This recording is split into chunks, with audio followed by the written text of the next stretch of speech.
Hello and welcome back to another Lord of the Rings live stream. Today we're continuing on in our progression playthrough with the Temple of the Deceived through the Dream Chaser cycle. I'm pretty excited about this. I set it up and it looks nothing like any game we have played before. Well, it looks like an Arkham game, honestly. Just curious if you sent out the recent giveaways. I hope you're doing well. The ones I have sent out everything except for the last giveaway. The last giveaway I'm sending out today because have like those. I'm going to be spending a day at the post office after this. So yeah, I wanted to get them out before the expo, but I was unable to do so. But you should be getting them soon. So, ooh, I lowered my camera and now my head's being cut off, so that's good. I'll have to fix that. I was having so much technical difficulties yesterday. Hey everybody. How's it going? I was trying to. It was wild yesterday. I was trying to get everything fixed, and it just did not work. But that's fine because it's all working now. I was hoping to film my Escape from Dol Guldur yesterday, but did not get that done. So that's probably another thing that I'm doing today, depending on how long the post office takes. Hey, Jared, how's it going? Jared. I don't know why I associate Jared, and I know that's probably not right. Is it Jared? But I'm also doing my first non-pre-release Star Wars Unlimited event tonight, so that's going to be, I'm looking forward to that. Does not look like YouTube is working on the screen, so technical difficulties, all good stuff, all fun stuff. I'm looking forward to this quest. This quest looks kind of fun. Basically, we're exploring the island, and I have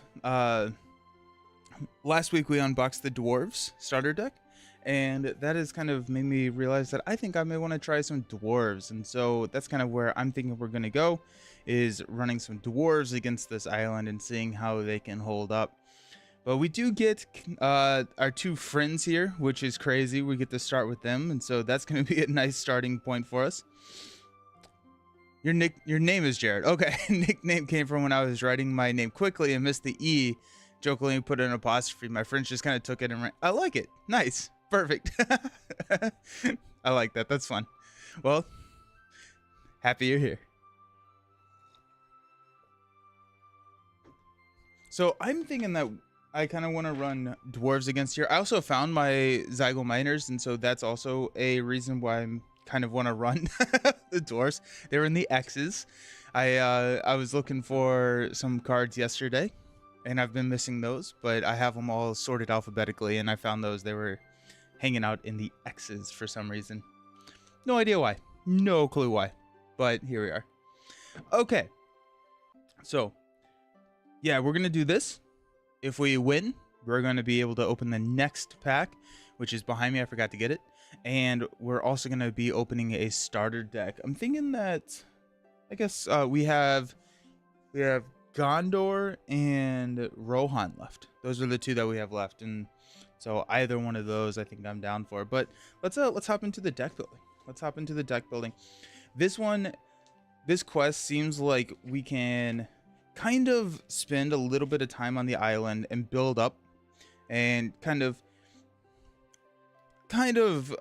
maintain the pace that we need, or like kind of set the pace that we need to go. And so that way I think Dwarves are going to be a fairly decent choice for them because we have time.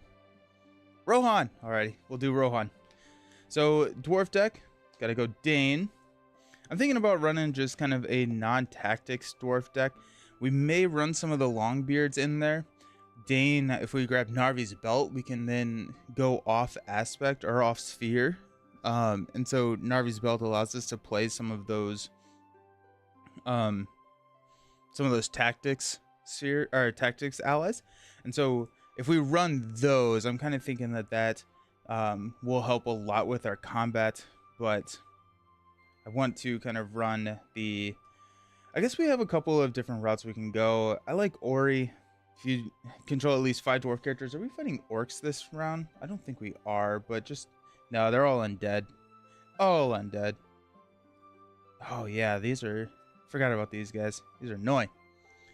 Rohan is cool. That way the best deck can be saved for last. For Gondor and for Aslan. Wait, no, that's not right.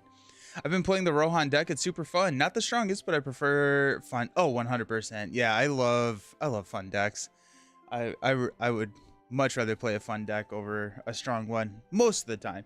Now there are some times where you know, like the fun deck against some of these specific scenarios is the strong deck.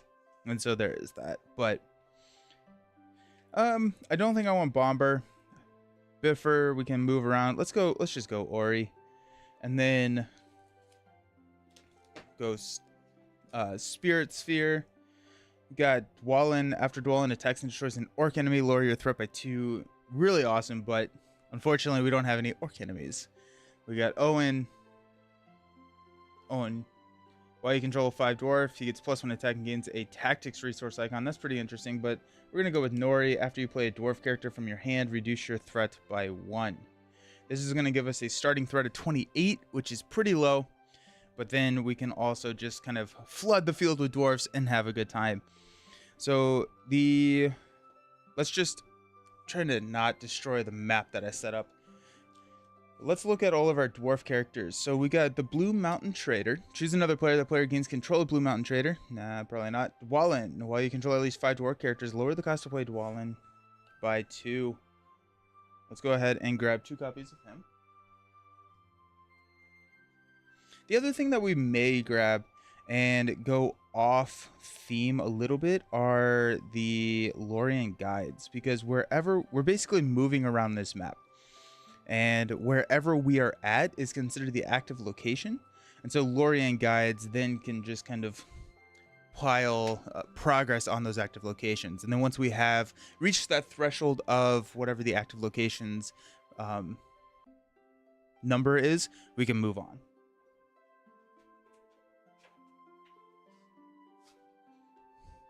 Okay, we've got Bofer. I like Bofer. I like building dwarf decks. They're just fun. We're going to grab 2 copies of Biffer while we're here. You have to avoid Ori and Nori. And Dane's a little easier to Bomber. Nah.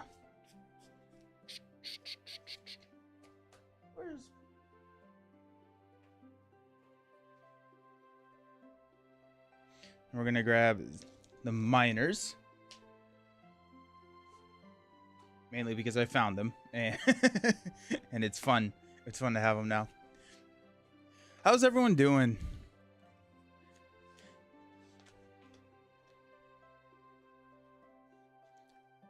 How is everybody doing? That's our dwarfs. I'm just kind of going through the aspects that we've chosen, grabbing some dwarfs to create the core of the deck.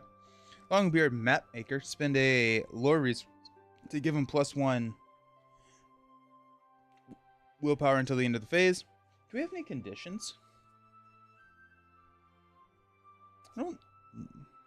I thumbed through it pretty quickly, but I don't think I saw any conditions.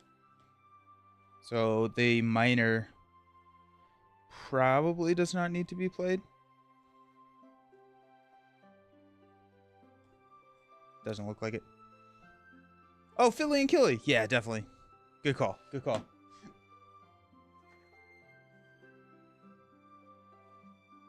Philly and Killy. Faramir is a dwarf's best friend.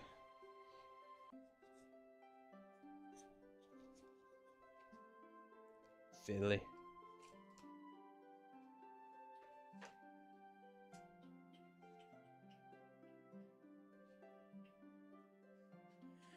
Be careful with the miners. There's a treachery that hits low-cost allies, so probably don't put more than 1 out at once. Oh, good call.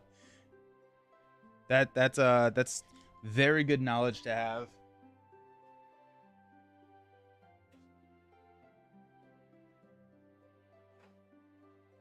I want to look at see what that is.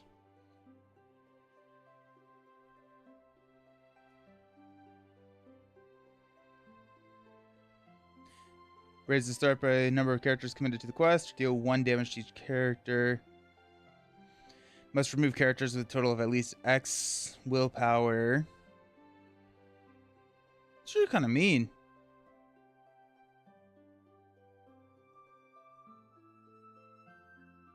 1 damage to each non-objective ally with a printed cost of 2 or less. Ugh, gross.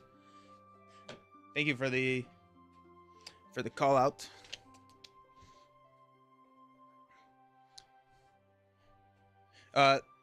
Actually, while we're here, these are the decks for the two-handed. I'm gonna just grab the spirit core of Hasty Strokes, Test of Wills, all that good stuff. We're gonna throw these here. We'll probably add them, but they're in that deck, so I need to remember those. Dory, after a hero is assigned an amount of damage, exhaust Dory to place that damage on Dory instead. I don't love it.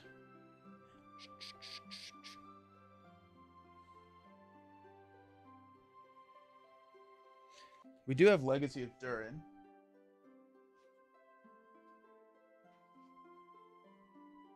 Oh yeah, we said we were gonna grab Lorien Guides. And our spirit is gonna be pretty high. Our spirit cost curve is gonna be pretty high. Longbeard Elder is pretty. The card is a location. Place 1 progress token on the current quest. So we know it's not gonna be a location. So we don't have to trigger the response. The Longbeard Elder is an interesting call.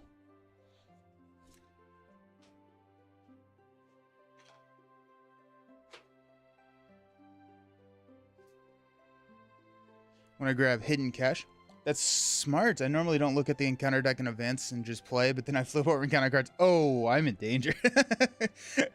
I've definitely done that before. Definitely done that before.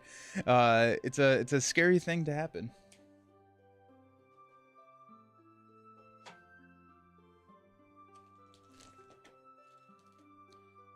Looking at Arid Lunan Miner.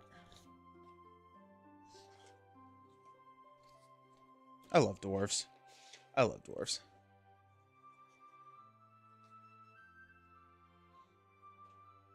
Certain treacheries I just remember at this point being what is the there's one of them that I remember really. I remember the art. I don't remember what it's called or really even what set it's from. But there's the one that, like, I think it's just like, I just remember, like, board wipe me multiple times. Gross.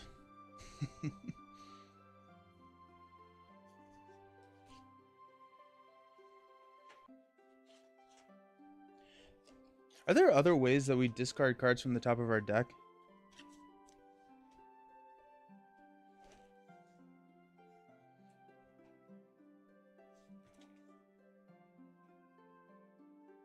Very good tail.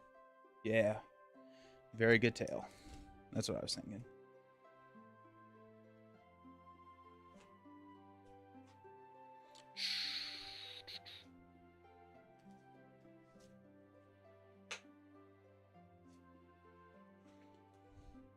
Sleeping Sentry. That one's pretty notorious. Yeah. There's some nasty ones out there. It's wild. Ooh, Gimli. Yeah. Let's go Gimli. That's fun. I haven't played with Gimli yet. I don't think. He is sleeve, so I may have played with him at some point.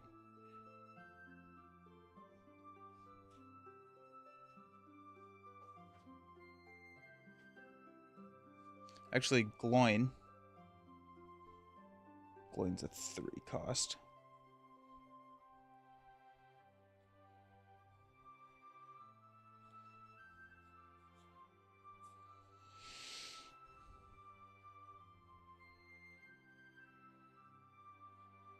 Where's Gloin?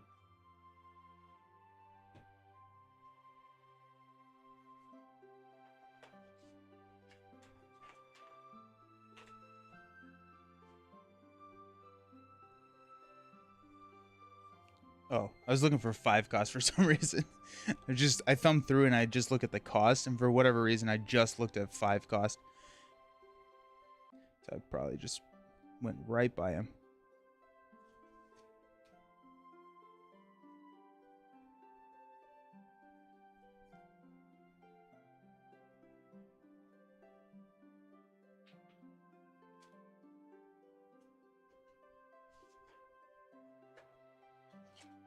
just grab this one. If you're going to be using the miners, to me, my kinsfolk help you pull allies back, especially since the undead discard cards from your deck as well. Oh, that's a good point. To me, oh, my kinsfolk. I wonder if I put that in the T or the...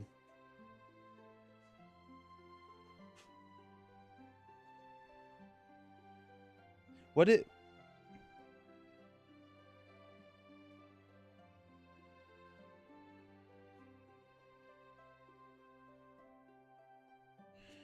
If you control at least one dwarf hero, put one dwarf ally from your discard pile into play under your control. Put that ally... Ooh, yeah, I like that. Good call. Good call.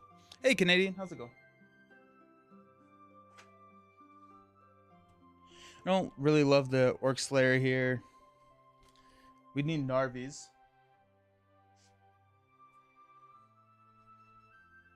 Narvi's Belt is going to help with that smoothing. Let's grab Steward. Where's this deck?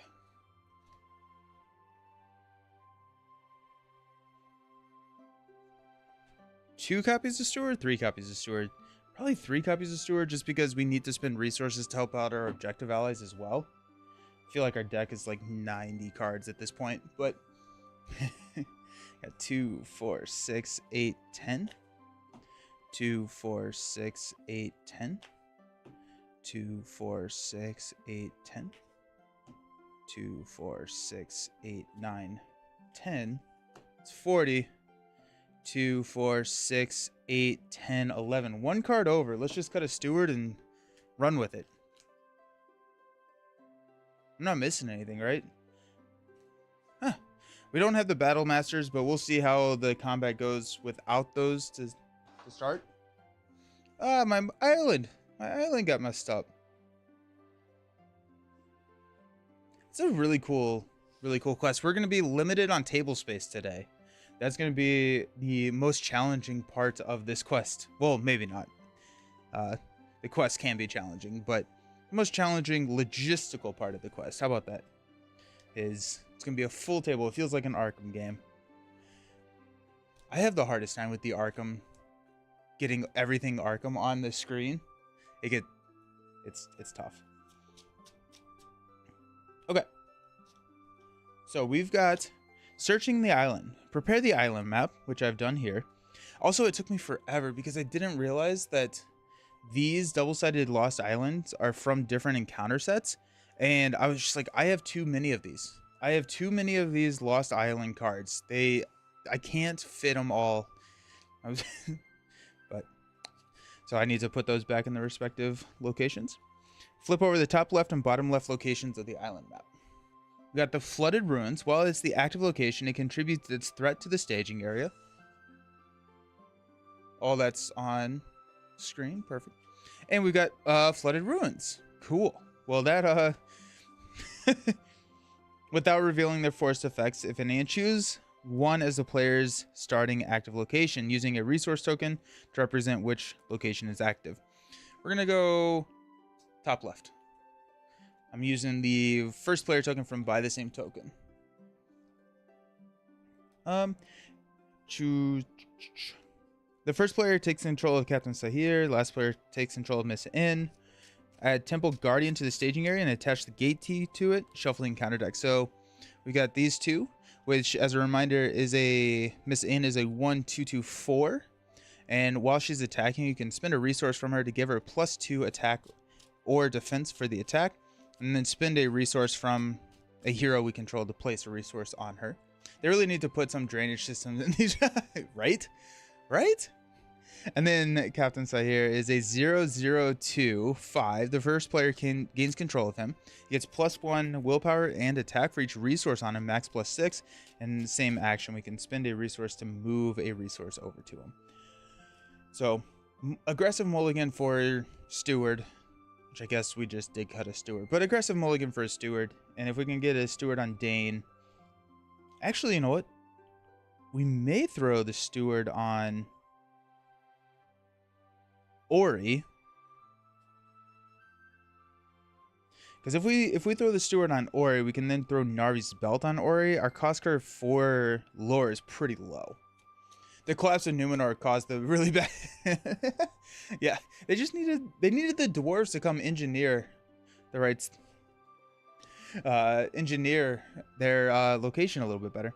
So Temple Guardian is a 50 threat X, where X is number of players in the game, so he has 1 threat, 6, 4, 10. He's immune to player card effects, cannot be optionally engaged, gets minus 50 engagement cost while the Cursed Temple is the active location. We're looking for the Cursed Temple. It's one of these 3 locations here. The Gate Key. If unattached, return Gate Key to the staging area, gains action. Exhaust a hero to claim Gate Key and attach it to that hero. Unexpected Courage is another one that I probably... I'm gonna find a spot for 2 Unexpected Courages in this deck. Unexpected Courage on Dane is pretty significant. So let me actually cut 2 cards from this deck. It was like, exhaust a character. I was like, oh yeah. I'm going to cut a Dwalin. We have 1 still in there. And we're going to cut...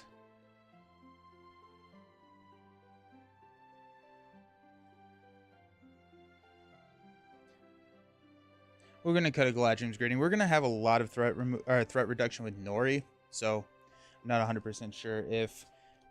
I'm not actually 100% sure we need 2 Galadrim Greetings in there. Usually with how this goes with Nori like reducing threat every time you play a dwarf, it gets pretty low pretty quickly. So we'll see how it goes. Okay.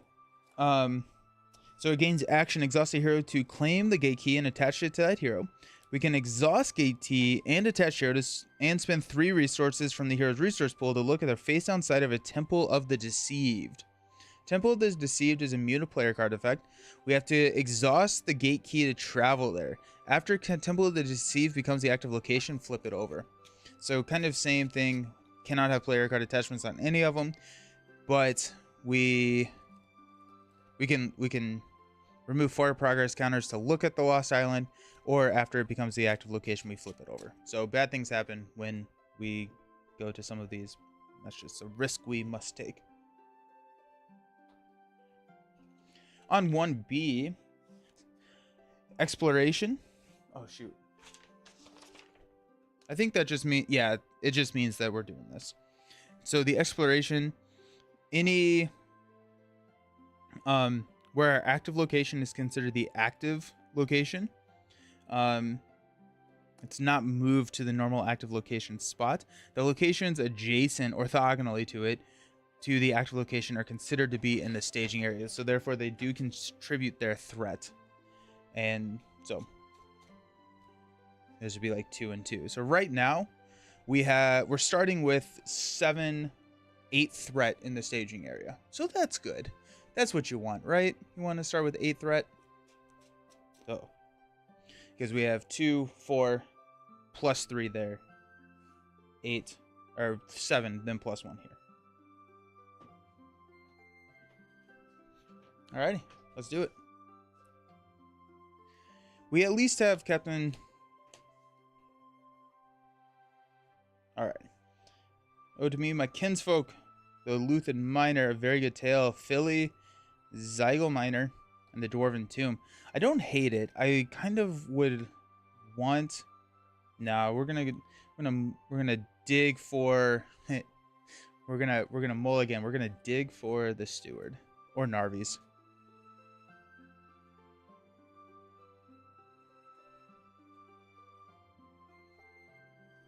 Actually, you know what? I think I'm still going to go with the Narvi's Belt on Dane and use Steward on Dane, because we actually have kind of an outlet for all of the unspent lore resources from Ori for our 2 objective allies here.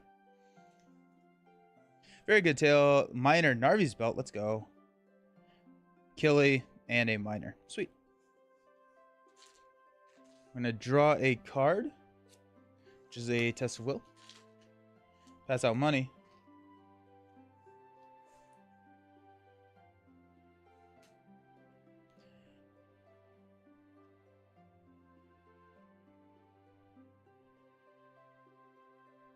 The other like benefit about playing Narvi's Belt on Ori is then we could then get a little bit of tempo because we're spending 2 to attach Narvi's belt to a character that no longer has any resources. But if we spend 2 on Dane, we can put it on Ori and then have 2 flexible resources to then drop like Killy, which then we would have Philly, which would open up our card draw.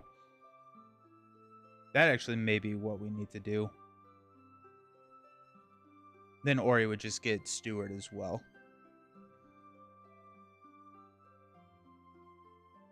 If we're doing that, we're not adding any resources over here.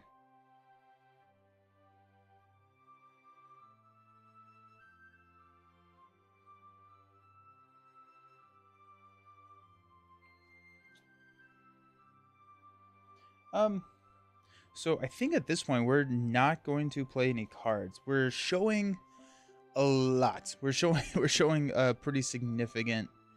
We have 8 threat. We're starting at, what did I say, 29? 28. So let's go ahead and up this to 28. We're gonna go ahead and quest for 2 or 3 because while Dane is ready, all of our dwarf characters get +1 attack and +1 thwart. So we're gonna quest for 6. 1, 2, 3, 4, 5, 6. Now, if either of these characters leave play, we do lose the game. I think we're going to go ahead and quest for 1 more here just to protect our threat a little bit. So we're going 7 to 8. We're going to flip into when revealed until the end of the phase. Add X threat to the total threat in the staging area, where X is equal to the total threat of all locations to the left of the active location. If X is 0, Reaper in the Ruins gains doomed 1. Oh, okay. So just doomed 1. Let's go. I'll take that all day. So we quest for 7. We're showing 8. We raise our threat, and we got through that. Really, that was actually really great. All right, so we'll stand up, raise our threat at the end of the round. We're at 31.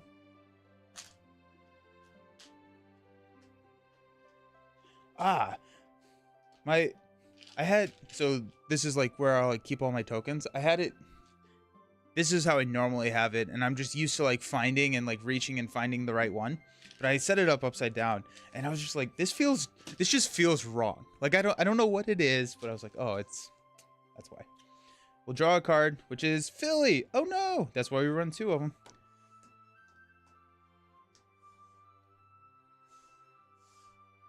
Give everyone a resource, and here we go. Let's go Dane to throw Narvi's belt onto Ori.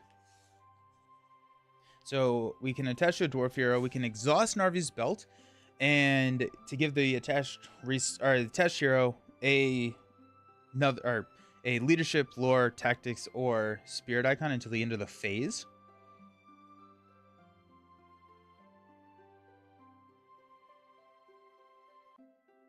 I think we're going to exhaust this to give him spirit. We're going to spend 2. Actually, we're going to spend 2 and 3. The reason we're doing it that way is we do have a test of will that I want to hang on to. We're going to play Killy. So that's going to reduce our threat by 1. And then when Killy enters play, we get to search our deck for Philly and put him into play. I probably shouldn't have picked a table hog of a deck when I have this madness going on. So actually, let's just put all of our... This is our ally lineup over here.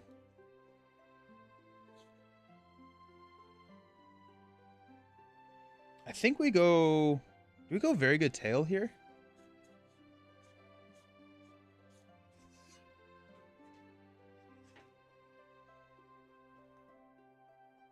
Exhaust 2 allies you control. Shuffle your deck and discard the top 5 cards. Put 2 allies...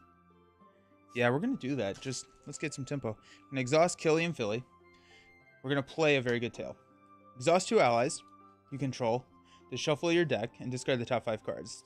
Put up to 2 allies discarded by this effect under your control. The total cost of the allies cannot exceed the total cost exhausted by this effect. So we're going to discard 1, 2, 3, 4, 5. So we have 6 because we exhausted 2. We're going to use a Zygal Miner and Gimli. I was hoping to hit like a hidden cache there.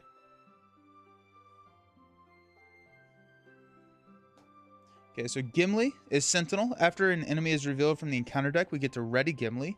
And we have the Zygo Miner. Exhaust Zygo Miner. Name a number to discard the top 2 cards of your deck. If at least one of those cards has a cost equal to the named number, choose a hero. For each resource that matches that number, add 1 resource to the hero's resource pool. Free Gimli is pretty awesome. Yeah, free Gimli is pretty sick. I'm pretty happy with that. We also have a Test of Will. We could mine our deck right now if we wanted to. What would that get us? I'm not 100% sure if mining the deck right now would get us anything. Because we don't really have anything we really need to play. So let's go. So we are showing a total of 3, 5, 7, 8. We are going to quest for 6. We're going to quest for 9. And we're going to quest for 2 more here with the miner for 11. Should your threat not be going down? So Nori is only when you play them from your hand. And so with a very good tail, or when you pull Killy if you play Philly or vice versa, they're not actually being played from your hand. They're being put into plays, so we don't get to trigger Nori's effect, unfortunately. Yeah, dwarves have a lot of ways to get allies into play, but only trigger Nori when you play them from your hand. No, you're totally fine. Good question. Good question. So we're showing 8. I'm going to flip into Doomed 1. Each uncharted location in the staging area gets +1 threat until the end of the phase. If the active location has the Ruins trait, discard 1 resource from each hero and objective ally in play. It does have the Ruins trait. I'm okay with that. So we had 8, 9, 10. So we actually do place a progress. But again, we're just kind of building. We're stalling at this point. I'm glad I didn't load these guys up with anything. So let's stand up. Increase our threat. We do control 5 dwarfs at this point, so we get to draw an additional card. That additional card draw is so incredibly powerful. The just being able to find the cards that you need in this game is so good. We'll pass out money.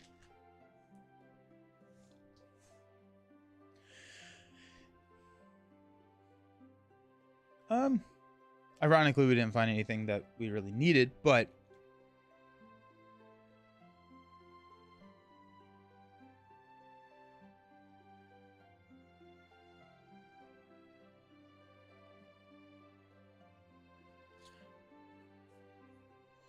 do we go miner? What's the worst? What's the worst that could happen if we just mine the deck to infinity? What could go wrong? A very good tail ramps so fast. It's wild. It's actually wild. Getting Gimli is really sick. Yeah, free card draw is great. I've been playing a lot of Dale deck recently, your Bilbo Baggins, and the free card draw fixes a lot of the bag hands. Oh, Bilbo from like the first ever like AP pack? The Lord Bilbo? Bilbo. What? I remember opening that and like, this is a bad hero. And then like, just without the realization that like, you know, effectiveness is tied to threat. He has like 6. Like, that's kind of what the Hobbit's gimmick is. It's like, you don't really have a great, you don't do a ton with a lot of the Hobbits, but their threat is really, really low. And like, you get to play around with that. I was just like, this is just a bad hero. I still don't think he's the best, but yeah, that's awesome. Card draw is great. All right. I feel like we don't need to mine anything. There's nothing that we gain from mining, so we're just going to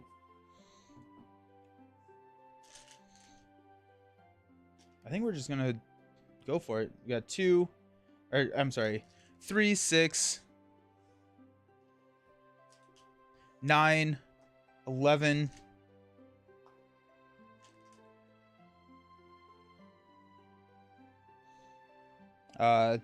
13.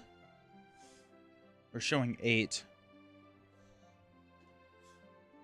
15. We don't need to mine anything. I don't think a dwarf has ever said that. That's true. That's true. He wasn't great, but the more Hobbit support that came out, he starts looking better. Yeah, yeah. I'm gonna flip into when revealed. Each player must randomly discard cards from his hand until he has no more than 3 cards from his hand. No cards were discarded by this effect against Doom 2. Do I care about that? I don't. I really don't. I mean, like, it stinks to lose the test of will.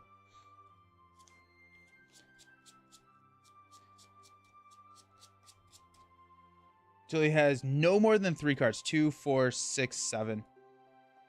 We're discarding 4 cards. If we lose both Test of Will and Dwarven Tomb, we'll be sad, but I feel like that's not too bad. Beans. Alrighty. We kept everything we didn't want to. Oh, I guess we kept Galadrians, but Philly we didn't really need to keep. So we quested for 15, which clears here. Okay, I need to just read this because the players... Okay, so during the travel phase, if the active location has progress equal to its quest points, the players have the option to travel to a location in the staging area, i.e. an adjacent location. If the active location does not have enough progress, they cannot travel from it. Players travel to another location, all progress is removed from the active location, and their active location marker is moved to a new location. It's considered explored, though it is not discarded or flipped over and remains in place. And then, so we placed 4 there, and then we would place 3 here. Exploration. For each progress that would be placed on searching the island, you can place it on a location in the staging area instead. And I think whenever you flip these cards over, the location goes away. I also find it interesting that the shipped objective in the cycle that draws you an extra card every turn raises your starting threat by 3. Designers seem to value extra card as 3 threat. Oh, yeah. Yeah. Huh. I just recently started reading through Lord of the Rings. Nice. Just finished Fellowship last night. How do the books parallel the game? Nick, any recommendation for jumping into the core set that are thematically tied to the books? Yeah, so they actually have Saga expansions. The Saga expansions, there's Fellowship and Two Towers that are in the reprinted phase right now, and we kind of all assume that they're doing Return of the King, but they just follow the books. And so you sit down, you get thematic decks, you get thematic scenarios, and you play through the events of the Lord of the Rings. And so I would highly recommend to check out these Saga expansions, and you're going to be looking for the Fellowship of the Ring, which is going to be the first one. And so if you can find that, it's in a green box that's going to come with all of the character, or not all of the characters, but a lot of the characters in the movie, and then 6 scenarios that follow the Fellowship, and then Two Towers, and then Return of the King later. Awesome. Oh my goodness, I love those books. They're so fun. They're so fun. So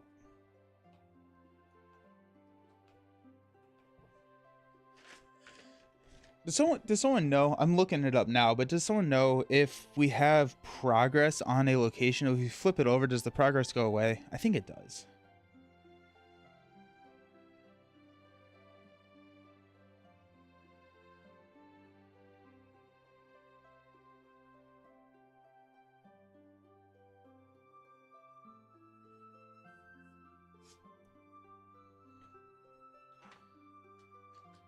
Progress goes away when you flip. Okay, cool. So we're just going to move here during the travel phase. While Jagged Cliffs is the active location, the location to its right is considered to be in the staging area. When Jagged Cliffs is flipped over while active, look at its face-down side. Look at the face-down side of each adjacent copy. I thought it was of each Lost Island. Alrighty. So this is... The location to its right is not considered to be... Oh, so this is like nice. It's not considered to be in the staging area. When it's flipped over, look at the bottom side. So we've got Jungle Path. While Jungle Path is the active, this is the one to its right. The locations immediately above and below are not considered to be in the staging area. When Jungle Path is flipped over, each player must exhaust a character with at least 2 attack. This is a really cool scenario. This is a really cool scenario. After Drowned Graves is flipped over while active, discard the X top X cards from the encounter deck. Each player adds an undead enemy. Nope, we're not going that way. I guess, like, at this point, we can roll on some enemies, I think. Oh, and then we moved here. I guess I could have just placed the extra progress here. There's no reason I shouldn't do though with that, I think. If I'm just gonna remove it regardless.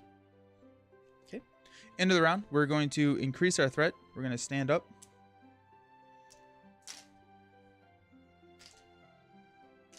I'm gonna draw 2 cards. The Miner, and there's the Steward, and we're gonna pass out some money. Alright, let's spend 2 to play Steward on Ori. Exhaust that to give us some money. And we ramp. Let's go.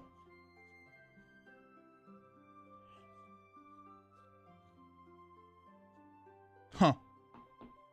Limit once per round. Let's go ahead and just pass out some money over here. I'm going to give each one of those a resource. We'll exhaust oh, we don't have to exhaust Narvies. We'll go 1. We're just going to start playing some of these miners, mainly because we get to reduce our threat when we do that, and nice to just have them.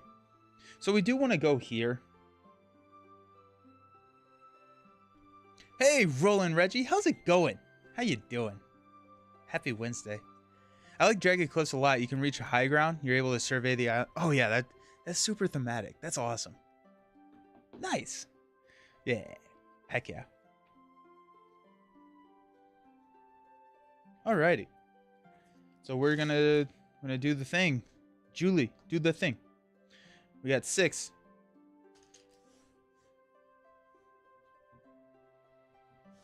Just go both of these.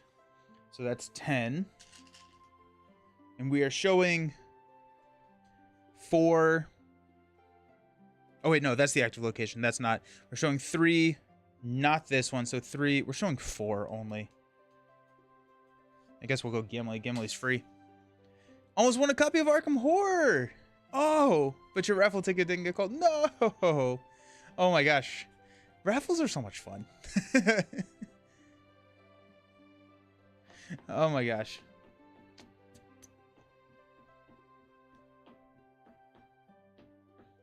Pressing for a lot.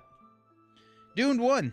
Each uncharted location in the staging area gets +1 until the end of the phase. If the active location has the ruins trait, discard 1 resource.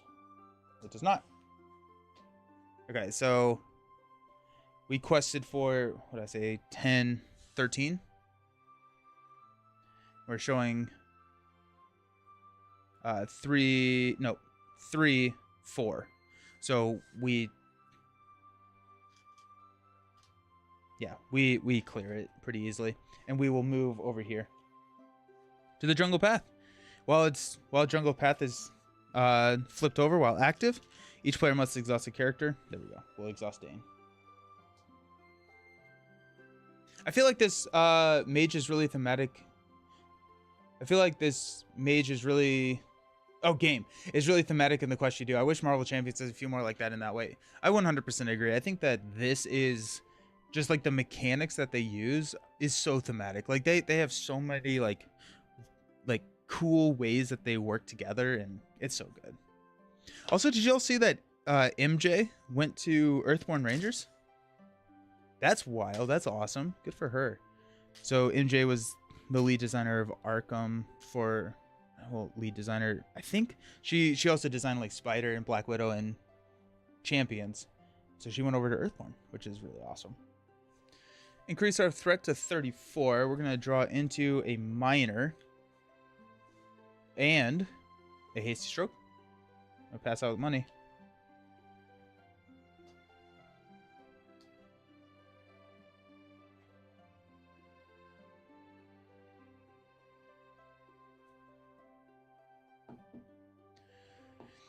Alrighty.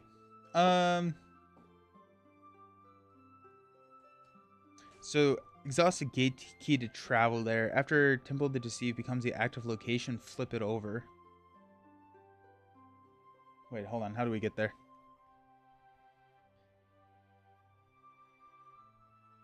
while Cursed Temple is the active location.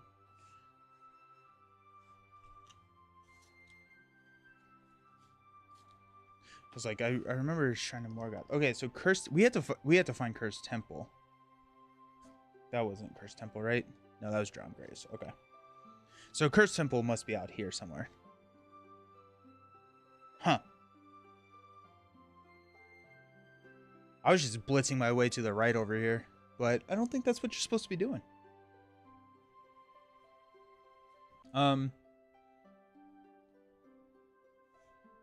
Spend 1, 2, 3 to play a miner. Decrease our threat by 1. Main reason we're doing that, honestly. And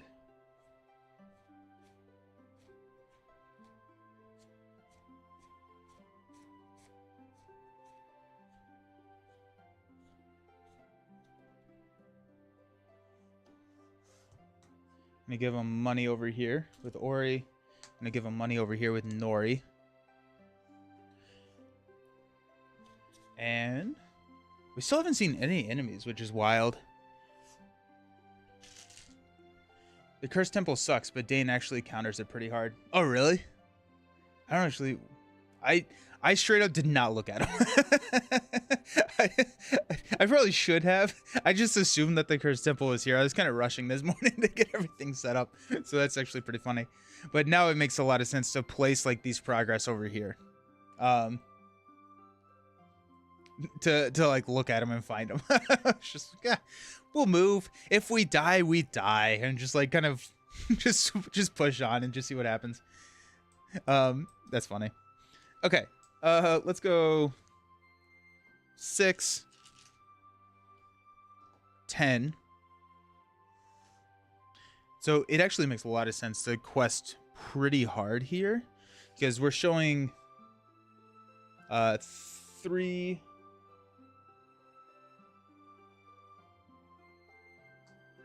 So we're showing 2, 6. We're not counting this. 7 total. But for every progress that we add, we can put on a adjacent location and then use that to kind of like find the temple. So I said we were 10, go 13 with Gimli. Yeah, place the progress, look at the locations, use the winding caverns to traverse the map quickly.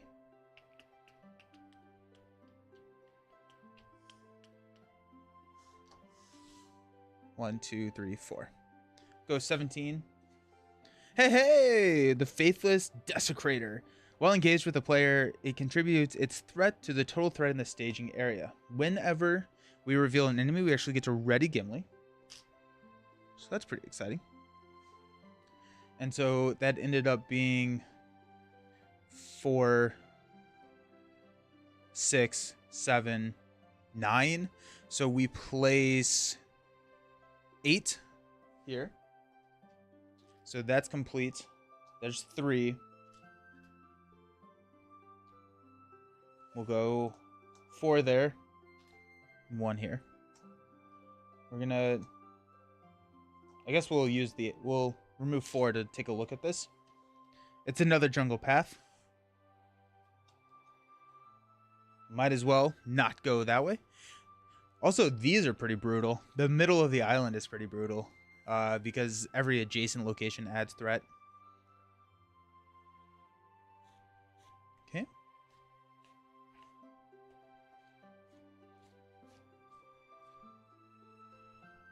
We're going to engage the Faithless Desecrator. It's going to attack for 2 plus a boost card. We have a 2, 4, 6 without Dane's bonus, so we're just going to block with Dane here. It's going to be 2, no shadow effect. And then we are going to swing for 2, 4, 6 to take out the Desecrator. Nice. Okay. We will increase our threat. Stand up.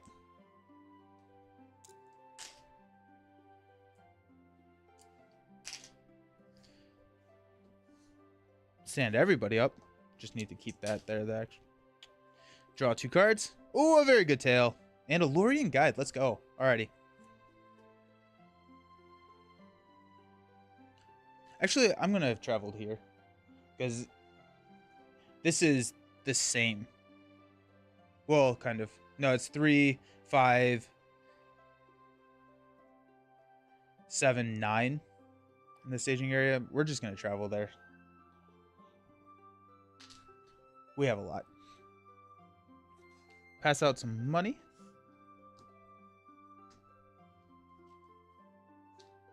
Okay. Let's go a very good tail. We're going to exhaust 2 miners. Discard 5 cards. We got 1. Let's go.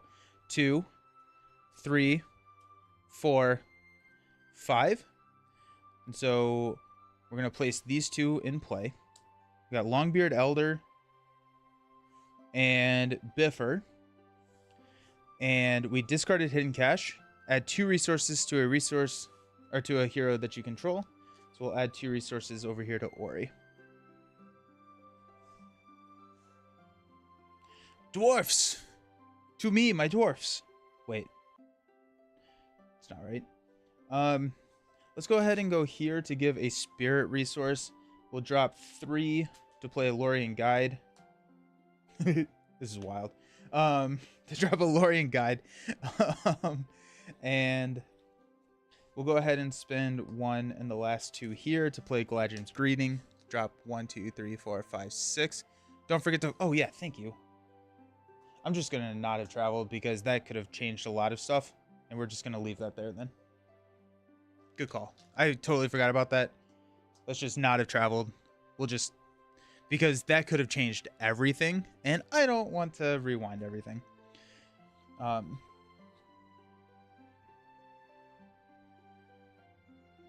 the dwarfs spilling out of the ship like a cloud. How many could there be? That's really funny. We're going to spend 1 to place a resource over on Captain Sahir. And we may switch, or we may throw Nori's resource over on Miss N. But I'm going to hang on to it and trigger it during an action phase after the combat, just in case we need it for this hasty stroke.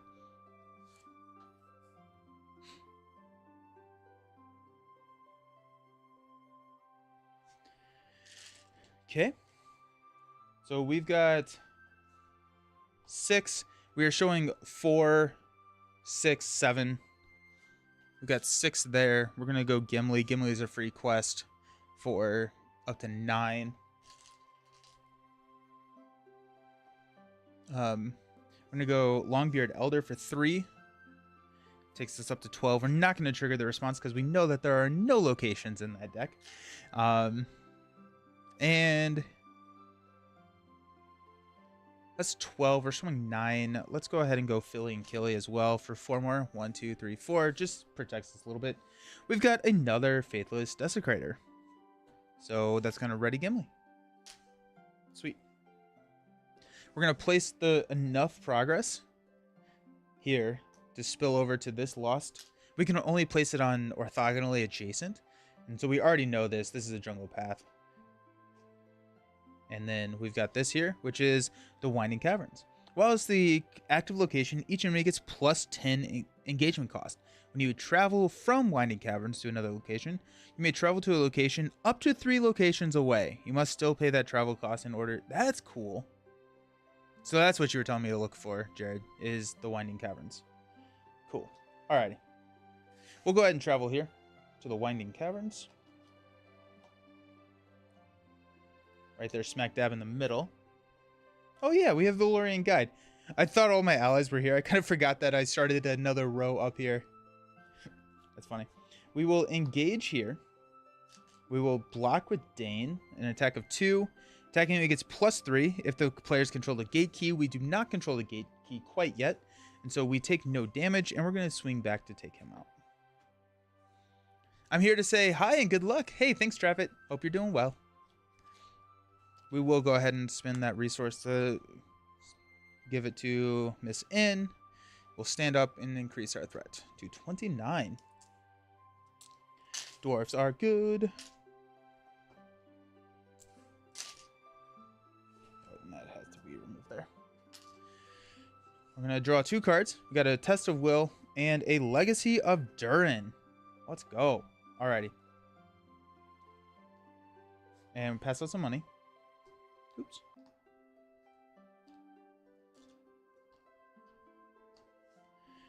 Let's go ahead and use this resource to play Legacy of Durin on Dane.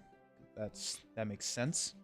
After you play a dwarf character from your hand, we can exhaust it to draw a card. We do have a Test of Will now, which is going to be really important.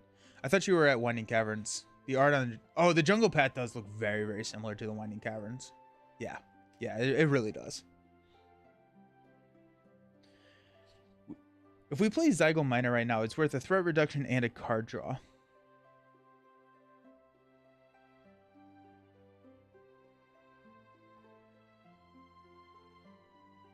We're just going to hang on to it. Okay. We are going to quest. And I'm actually going to start using one of these guys to count our threats because it's starting to get a lot. So we got 1. We got 3. Takes us up to 4, 5, 6, 7, 8, 9, 10. So our current threat that we're shooting for is 10. Just going to put that there. I'm going to put it off screen. It's getting busy. Okay, so 10. We're going to go 3, 6, 7. We're going to place a progress on the active location. 1, 2, 3, 4, 5, 6, 7. 1, 2, 3. 1, 2. 1, 2. 1, 2, 3. That puts us at 17, which is not quite enough to make me feel super, super safe about that. So let's go ahead and spend a resource here to put a resource on the captain. We'll quest for 4 more. 1, 2, 3, 4. That puts us at 21. I'm happy with that. I'm going to flip into When revealed, the players must choose to raise the threat by the number of characters committed to the quest or deal 1 damage to each of those characters committed to the quest. I'll deal damage to each one of the characters. It's a lot of damage, but it doesn't take anybody out. We have a Test of Will, so if we get another one of those, we can cancel it. Doesn't have a huge impact to the game quite yet. I was thinking that, but we don't lose anything, right? So we don't lose any characters. We have a Test of Will that we could play, but we could also just Test of Will the next one. Or we could Test of Will something that's even worse than that. With only one of them in my hand, knowing that I've already lost one, and we've lost a Dwarven Tomb, I want to be really selective on how frequently I'm using them. If I had a Dwarven Tomb in my hand, I would have done that. But right now, that, other than the damage, did not impact our game. Yeah. So we quested for 21. We are showing 10.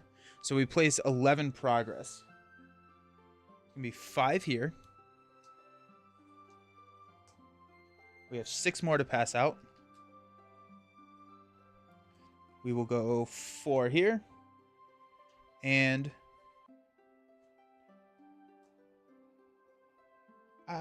we'll go 4 here. No, 4 here.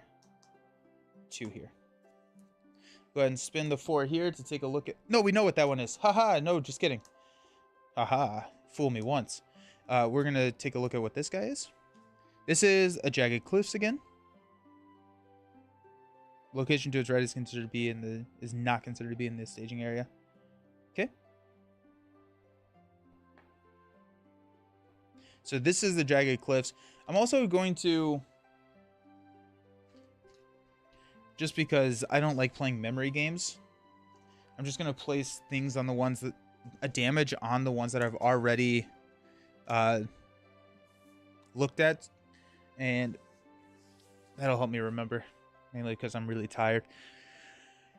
So that is a Jagged Cliffs, meaning that we are looking for the temple, which could either be here or there. I'm going to stay here just because we already have 2 progress on this one. Actually, we could... No, I'm going to move down. When Jagged Cliffs is flipped over, look at the face on side of each adjacent... Oh, yeah, because we get to look at each adjacent copy. Well, there's the Drowned Grave. Is that what we're looking for? Nope, we're looking for the Cursed Temple. After Drowned Grave is flipped over, while active, discard X cards from the encounter deck where each player adds undead enemies. Discarded X is 2 more than the number of players. Oh, jeez. Then we've got...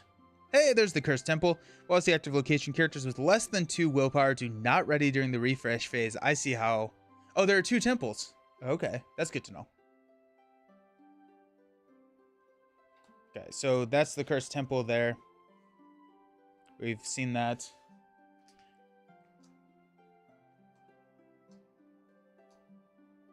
Sweet.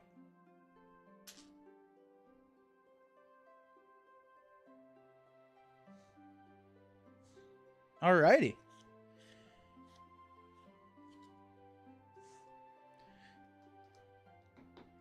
Dane works really well with those. With the Cursed Temple. You are right. He does counter that pretty hard.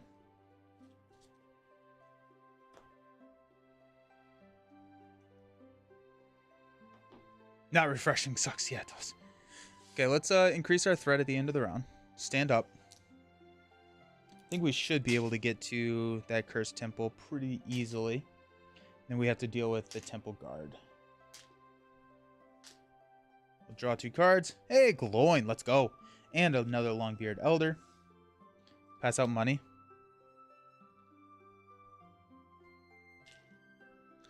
Just don't exhaust Dane while you're there. That seems like a mistake I would make. Yeah, I would do that. I would look at... I was like, dang it. What am I doing? Yeah. I 100% would make that mistake as well. Okay. Oh, Lorien Guide needs to be exhausted. We're going to exhaust Narvi's Belt to give Ori the leadership icon. We're going to spend 2, 3 to play Gloin. While you control at least 5 characters, he gains response. After you play him from your hand, add 2 resources to that hero's resource pool. We're going to give it to Ori. We're going to reduce our threat. We're going to exhaust Legacy of Durin to draw into a Dwarven Tomb. I like Dwarven Tomb here. We're going to go ahead and spend 3 to play the Longbeard Elder and reduce our threat by 1. I probably could have waited and played that next turn to get the card draw off Legacy, but here we are. Okay. This guy doesn't stand a chance, right? Like, X's number of players in the game, he's a 6'4". Oh, yeah. GG's.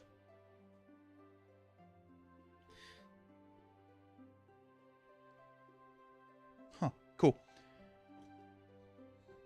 I feel like I'm commanding an army at this point, which is pretty sick. All right. We are showing 2, 4, 5. Only 5. Wow. Okay.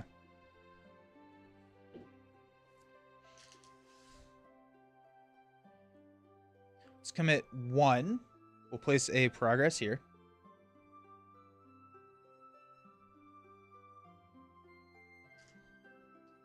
One, 2, 3.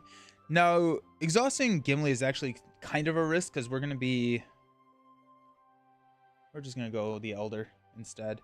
I think we'll keep Gimli up just because he's a pretty decent attacker. We'll go Nori. 1, 2, 3. That's 7. We're showing 5. We need to place minimum 3. And we have to have a 14 attack. Which would be 3, 6, 7, 8, 9, 10, 11, 12, 13, 14. Okay. Right there, yeah. 1, 2, 3. So that puts us at 10. Showing 5. That would place 5 if we're lucky. Let's go ahead and just go Gloin and confirm it. We have Captain Sight here. We have enough attack. Oh, jeez. We built. Let's go. And we're going to flip into the Island Watcher, which, oh, okay. Cannot be optionally engaged. While it's in the staging area, it gains force. At the beginning of the encounter phase, the active location has the Ruins trait. Island Watcher engages the player with the highest threat, then deal it 2 shadow cards. Gross. Oh, that's kind of exciting. We're going to place enough progress to move, and we've already seen these, so we're just going to move over here to the Cursed Temple. While the Cursed Temple is the active location, characters with less than 2 willpower do not ready during the refresh phase. And Temple Guardian gets minus 50 engagement cost, meaning that it is going to engage us. Is the longer ranger the chaperone of all the dwarfs? Yeah. Yeah, the guide is guiding the army of dwarfs through the forest. And this does have the ruins. It's during the encounter phase. What are the phases called? I can never remember what the phases are called. Encounter phase is like right now, right? Like we're engaging that thing. We got Temple Guardian here and 2 shadow cards.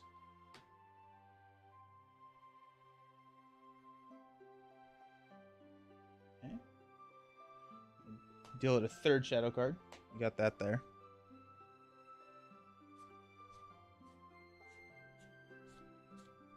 We're going to toss the miner in front of this thing with 3 shadow effects. So it's going to be 4. No. Discard the bottom card of your deck. If its card has a printed cost of 2 or less, makes an additional attack after this one. We're going to go ahead and hasty stroke that. And then we've got no shadow effect there. So that's enough to take out the miner.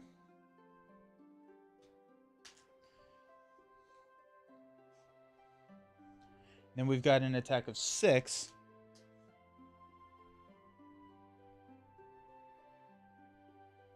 Which we're just going to toss the miner in front of this one. 6. The attack destroys an ally. Place that ally on the bottom of its owner's deck. Goes to the bottom of my deck. And now I can know when to discard things. But it's now our turn to attack. I definitely want to take out the Watcher.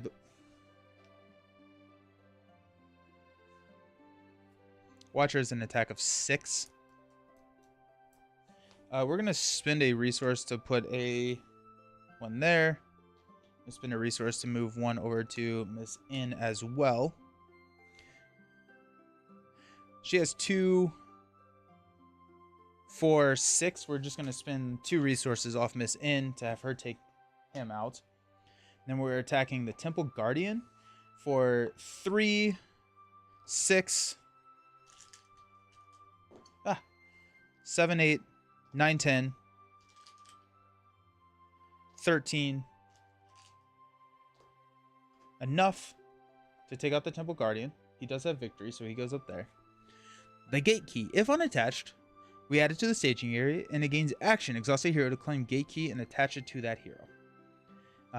We can exhaust the Gate Key and the attached hero to spend 3 resources from the attached hero's resource pool to look at the face-down side of Temple of Deceived.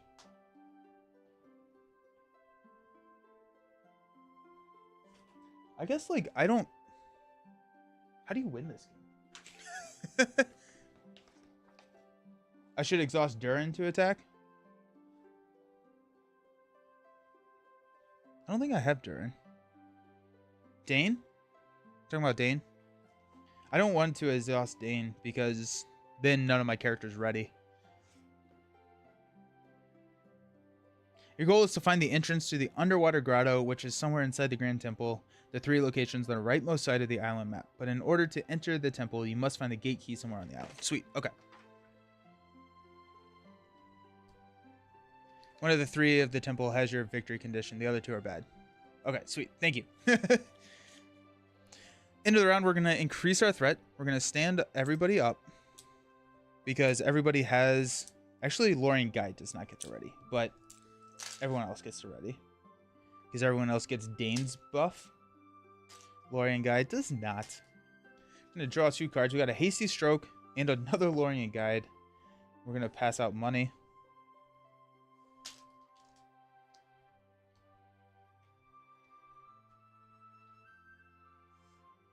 I mean, Dana is a joke. Just like, oh, okay, okay, no, yeah. Okay.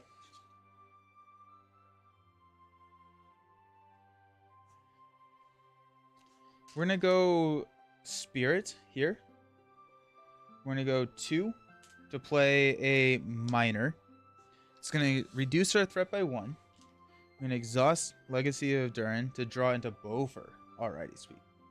We're gonna keep, I think, those resources there because of Test of Will and all of that which it brings. Okay. We're going to exhaust Ori to grab the gate key. We can exhaust gate key in attached hero and spend 3 resources from the attached hero's resource pool to look at the face on side of Temple of Deceived. Okay. And then this one was the jungle. No, this was the drown. So we actually, that could be the lost temple there. Oh, we might as well go here, right? May travel to a location up to 3 yeah, we're gonna head up this way. Because then we can travel to any of these and we can just sit here and get resources. Oh, she does only have 1 willpower. Thank you. Good catch. Thank you. Alrighty.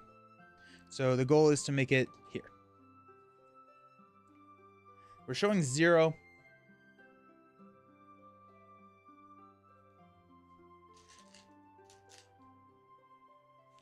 I'm gonna go 3, 6, 9. Oh wait, but we're actually showing 3, 7, 9. We're showing 9. I was like, this is too easy. It is not. We're gonna go ahead and move our resource over here to Captain's Side here, so he has everything. Plus 6. So that's 15. Flip into when revealed, each player must randomly discard cards from his hand until he has no more than 3 cards in hand. That's going to be Test of Willed. Because at this point, I have a hand that I want. We're going to cancel that. We place enough. We're going to...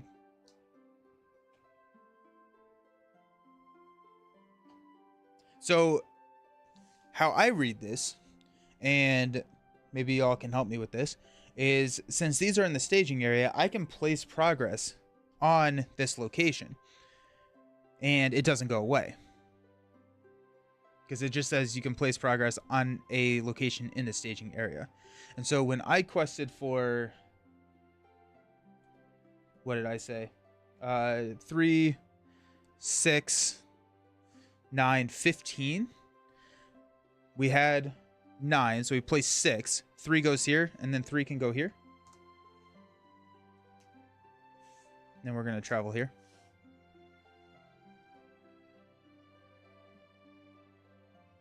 Nice.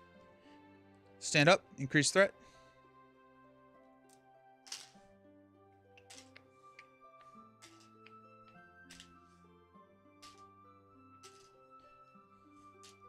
This feels like Arkham.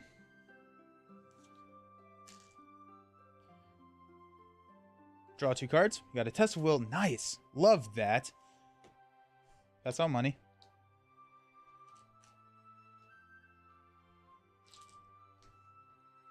Love having another Test of Will.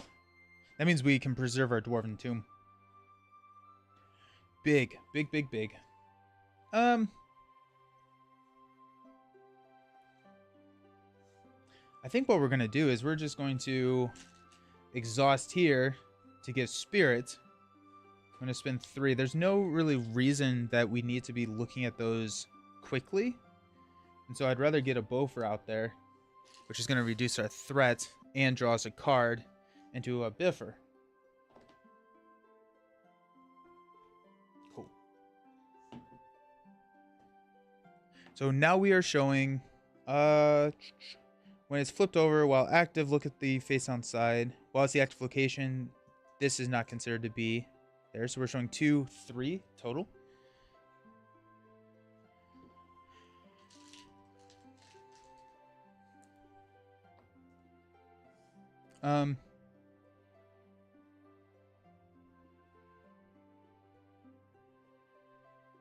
I'm gonna go 3, 6, 9, 12, 15.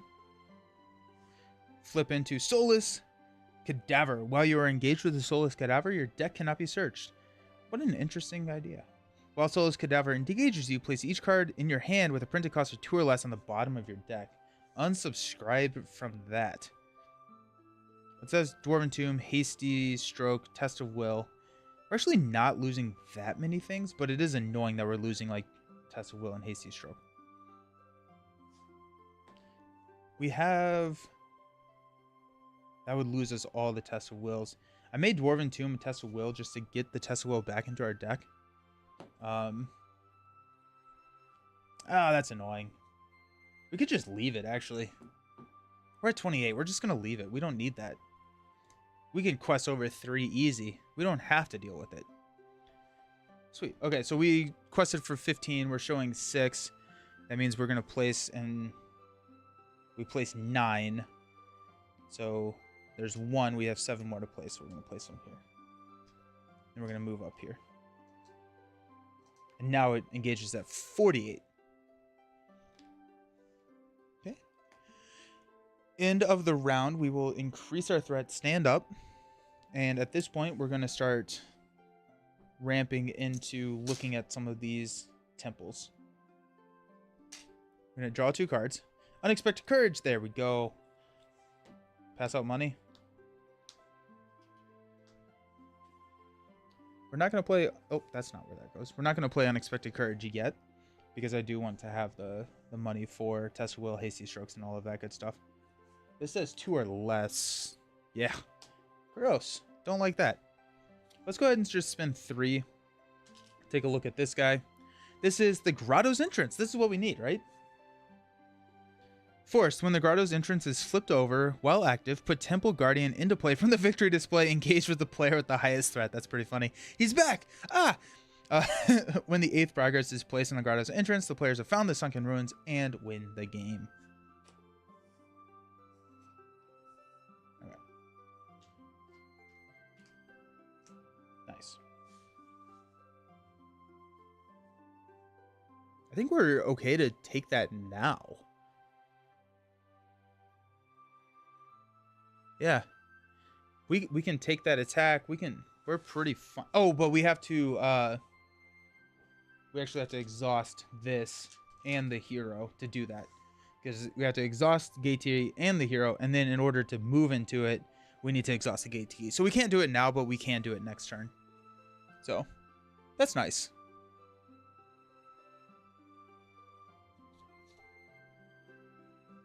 I don't think there's really anything that we need to play here. So we are showing 3, 5, 9, 11, 14. Showing 14. We just don't want to raise our threat. Go 3. 1, 2, 3. 1, 2, 3. 1, 2, 3. 1, 2, 3. 1, 2, 3. Puts us at 15. 1, 2, 3. We'll go 1, 2, 3, 4, 5, 6. Flip into Doomed 1. Each uncharted location in the staging area gets +1 threat until the end of the phase. If the active location has the Ruins trait, it does not, then bad things happen. So this is just +1, so we're good. Okay.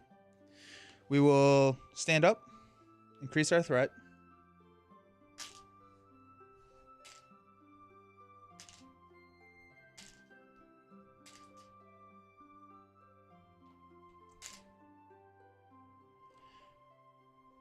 Draw 2 cards. Hidden Cache, of course, and a Dwarven Tomb. Pass out some money.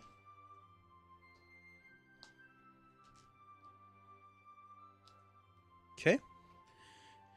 We will trade a resource for a card with Hidden Cache. To me, oh my kinsman. If you control at least one dwarf hero, put a dwarf ally from your discard pile into play under your control. Got the Miner. Got another miner. We have Dwalin out? No, we don't. Look at that. Doesn't really matter. But what we can do is we can go to me, oh my kinsfolk, to throw the attack in front of the Temple Guardian. So we can use that. We have a Test of Will and a Hasty Stroke, which could very much be worth it to hang on to both of these, both of that money. But actually, let's just do this. Let's go give it Spirit. Go 2 to play Unexpected Courage on Dane.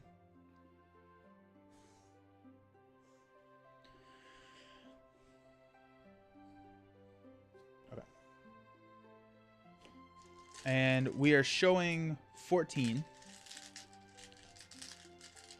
I'm new, so I don't have many cards, but I saw there's an interesting combo with Gandalf to put stuff on the top of your deck to discard it with dwarfs. Oh, yeah, the Gandalf hero. Yeah. I have not tried a Gandalf hero or a Gandalf dwarf combo deck yet, but it looks like a ton of fun. I have tried the Gandalf Elrond, if you're familiar with that hero, where with Villia, you can exhaust Elrond and Villia to play the top card of your deck for free, and so you can use Gandalf to just like set whatever that card is. It's a good time. It's a good time.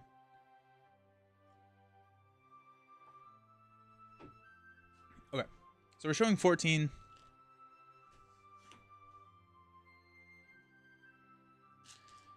Let's go 1, 2, 3, 1, 2, 3, 1, 2, 3, 1, 2, 3, 1, 2, 3.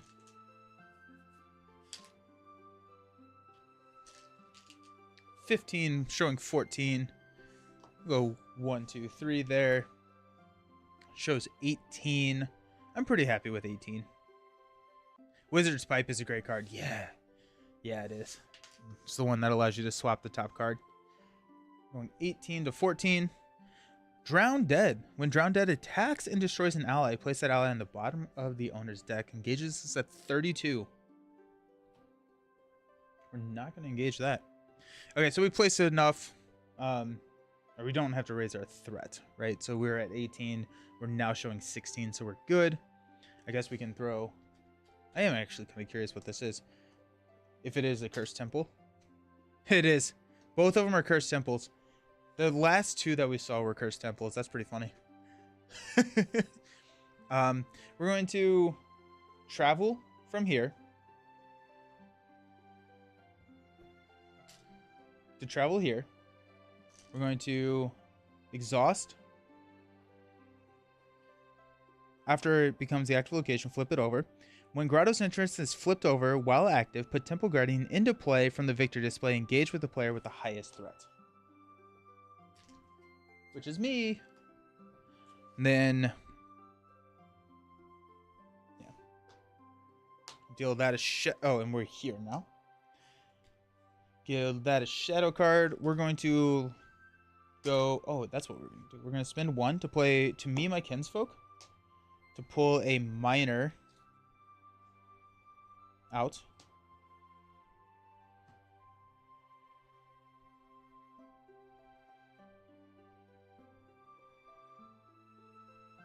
It's going to attack for 6. We're going to block with that miner. This attack destroys a character. Raise your threat by the attacking enemy's threat. That's going to be 1. I'm okay with that. I'm actually kind of curious. My process of elimination had to be right. Yeah. I didn't look at him, so I think Jared was saying that they thought that it was 2 Cursed Temples, and I was just kind of curious if that was correct. So To Me, Oh My Kinsfolk, if you control at least 1 dwarf hero, put a dwarf ally from your discard pile into play under your control. Put that ally on the bottom of your deck at the end of the phase, which means that I don't think it cares about where it's at now. So I think it still goes to the bottom of my deck, right? Even though it's in the discard pile? Right? Like, I think it goes to the bottom of the deck regardless.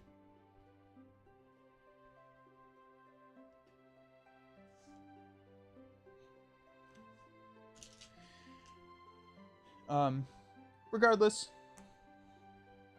we will go 3, 5, 7, 10, 16 to take it out. And we will stand up. I think that goes to the bottom of my deck. I don't think it matters, though. I think it does. Because I think if it cared, it would say, if it's still in play, put that card on the bottom of your deck. I'm going to stand up, increase our threat. Draw 2 cards, which we got Hardy Leadership. There we go. And a Galadrim's Greeting. I'm going to pass out some money.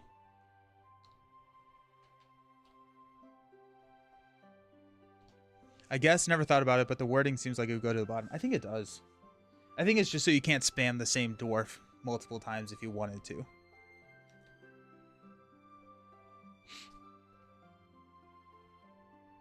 Okay. Here we go. We're going to exhaust to give a spirit. We're going to spend 3 to play Lorien Guide. We're just having fun at this point. We're going to go Hardy Leadership on Dane. Just going to see how many cards I can put on the table. Oh, heck. I'm going to go 3 for another Lorien Guide.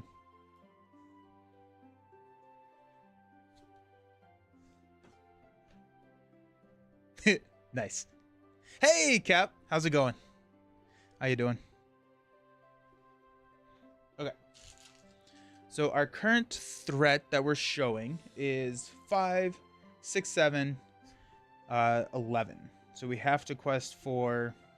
Well, let's see how much we quest for. We're going to go 2. Ready Dane, so we turn our power back on. We got 3 from the Lorien Guides. 1, 2, 3, and we place 3 progress here.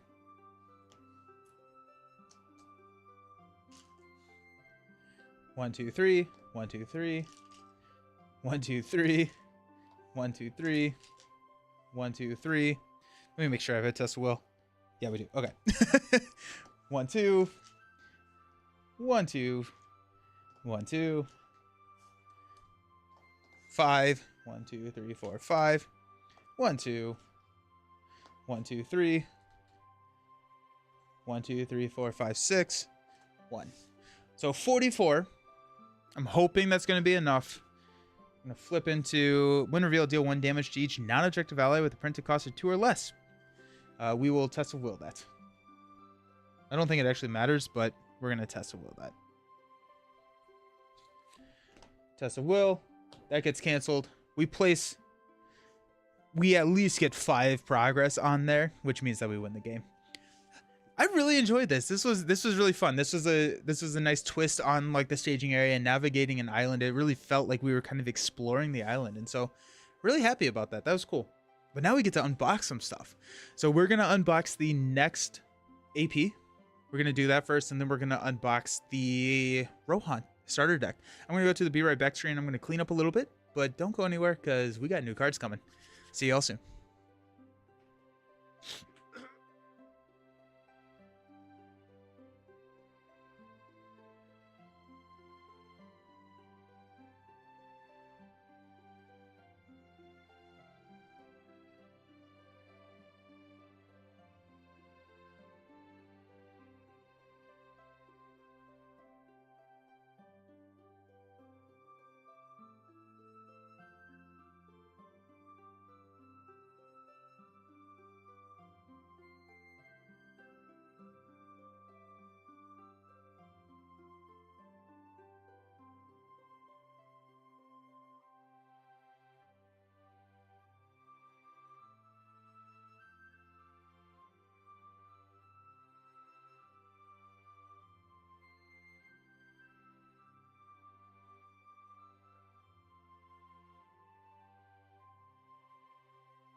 It's time for new cards. I like new cards. Oh my goodness. So we got the Drowned Ruins AP. This is the next one in the progression series. So we're going to be opening this, and then after this, we're going to be opening the Riders of Rohan starter deck. And I think this is actually the starter deck that I've seen the least amount from. So I think we're going to see a lot of new cards, at least new to me, in Rohan starter deck. So I'm pretty pumped about that. But the Drowned Ruins, let's go ahead and just break into this guy.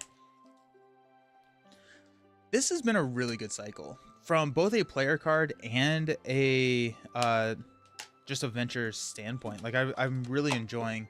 Wait, hold on, I need the insert. I'm really enjoying all of the scenarios. I think they're really fun. I'm looking forward to trying them two-handed, or coming back and playing them two-handed, because I do think that they will be even better two-handed. Which cycle is this? This is the Dream Chaser cycle. This is the Dream Chaser cycle. So like, and currently now we have like the repackaged.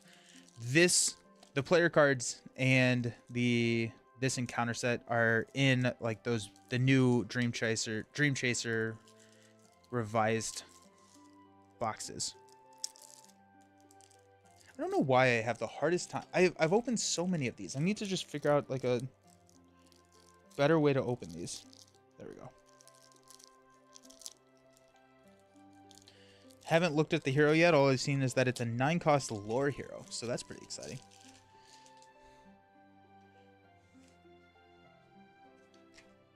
All right, let's see what we got.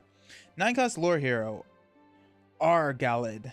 This is a Sylvan Scout, 9-cost 2/2/1/4. Ranged, we can exhaust him to choose an enemy in the staging area until the end of the phase. That enemy gets -X threat, where X is Argalad's attack. This effect reduces the enemy's threat to 0. Deal 1 damage to it. Oh, that's pretty sick. That's cool. Okay, that's really interesting, because you can buff their attack up to like 4, right? So you can just exhaust and reduce the threat and deal damage. I like that up. I really like that. That's fun. That's fun. The campaign for this cycle is also really fun. They did a good job with the boons. Oh, cool. Nice. Nice. I've only picked Agmar so far. Yeah, Agmar was good. I think so far I'm enjoying Dream Chaser more. This is a really cool hero. I like that. I don't quite get the Sylvan. I don't know if they... Oh, I guess it's more of a scout. Like, it feels more like a scout themed than a Sylvan themed. Hey, dwarfs! Let's go! Should have waited a turn. Oh, a Dwarven Sellsword, a 1-cost 2/2/2/3. Wow, that's expensive, but I bet the forced response here at the end of the round, discard a Dwarven Sellsword unless the players of the group spend 1 leadership resource. Okay. That's interesting. I like that a lot, actually. I mean, just a 1 that comes in if you have Dane questing for 3 is really solid. And then it's at the end of the round. So it's before you collect resources. So if you play them turn 1, you lose them. But I guess, and it's also like players as a group. And so you could have a friend if you're playing multiplayer, pay to keep the Sellsword around. They are not unique. And so you can have all 3 of them on the table. And that's a force to be reckoned with. Now you're spending 3 to keep them on the table each round. But they're high impact. That's kind of cool. The Dunedain Remedy. 0-cost attachment. We attach it to the hero. It is a signal card. Any card that lets you essentially optionally quest is nice. Oh, yeah. Yeah. After Dunedain Remedy is attached to a hero, heal 1 damage from that hero. We can pay 1 resource from the hero's resource pool to attach Dunedain Remedy to another hero. That's pretty cool. Just pass around healing. And it's also in leadership. That's fun. That's interesting. Huh. Fits more with the Trixie Lure decks than the Sylvan Tribal decks. Very fun to combo traps. Oh, yeah. Traps. Yeah, that's going to be good. Yeah. I need to play a trap deck. I've been saying that for a little bit now. I really do want to break out a trap deck. I feel like that'd be fun. Ooh, we got more Sylvans. Marksman of Lorien. After Marksman of Lorien enters play, choose an enemy. That enemy gets -2 defense until the end of the round. It's a 3-cost 0/3/2/2. It's nice. That feels like an event card to me. You can have something out there. And, I mean, like, it's effectively attacking for 6. on its first turn if you have Celeborn, because it comes in with 4 attack. You can quest with it for 1. It's kind of nice. Wait on the trap deck. You get a good hero for it in the next Saga box. Okay, sweet. Cool. I'll do that. Nice. Which I think the next Saga box, as in like the second box of 2 Towers. Or are you talking about the first box of Return of the King? Because I don't think I finished 2 Towers yet. We have Battle Fury. Play only during the staging step. Quest action. Exhaust the hero you control to immediately declare it as an attacker and resolve its attack against any eligible enemy target. The players as a group may spend 1 spirit resource to commit that hero to the quest. That's pretty cool. It's nice because, like, it's before the staging step, so you could have, like, somebody who could attack the staging area, or someone in the staging area, and take them out so that they don't contribute their willpower, which is kind of nice. 2 Towers, land a shadow. Oh, sweet. Okay. Nice. Thank you. So, I like it. It's kind of expensive, I think.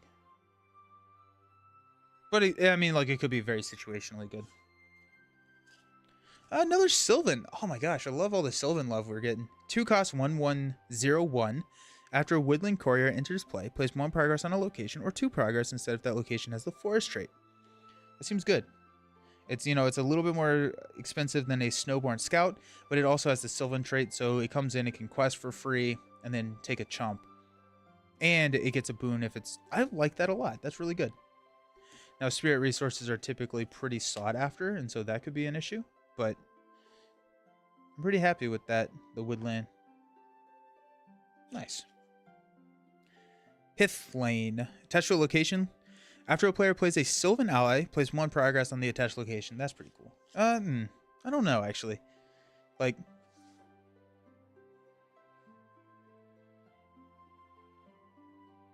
I think I'd like it more if it wasn't Spirit.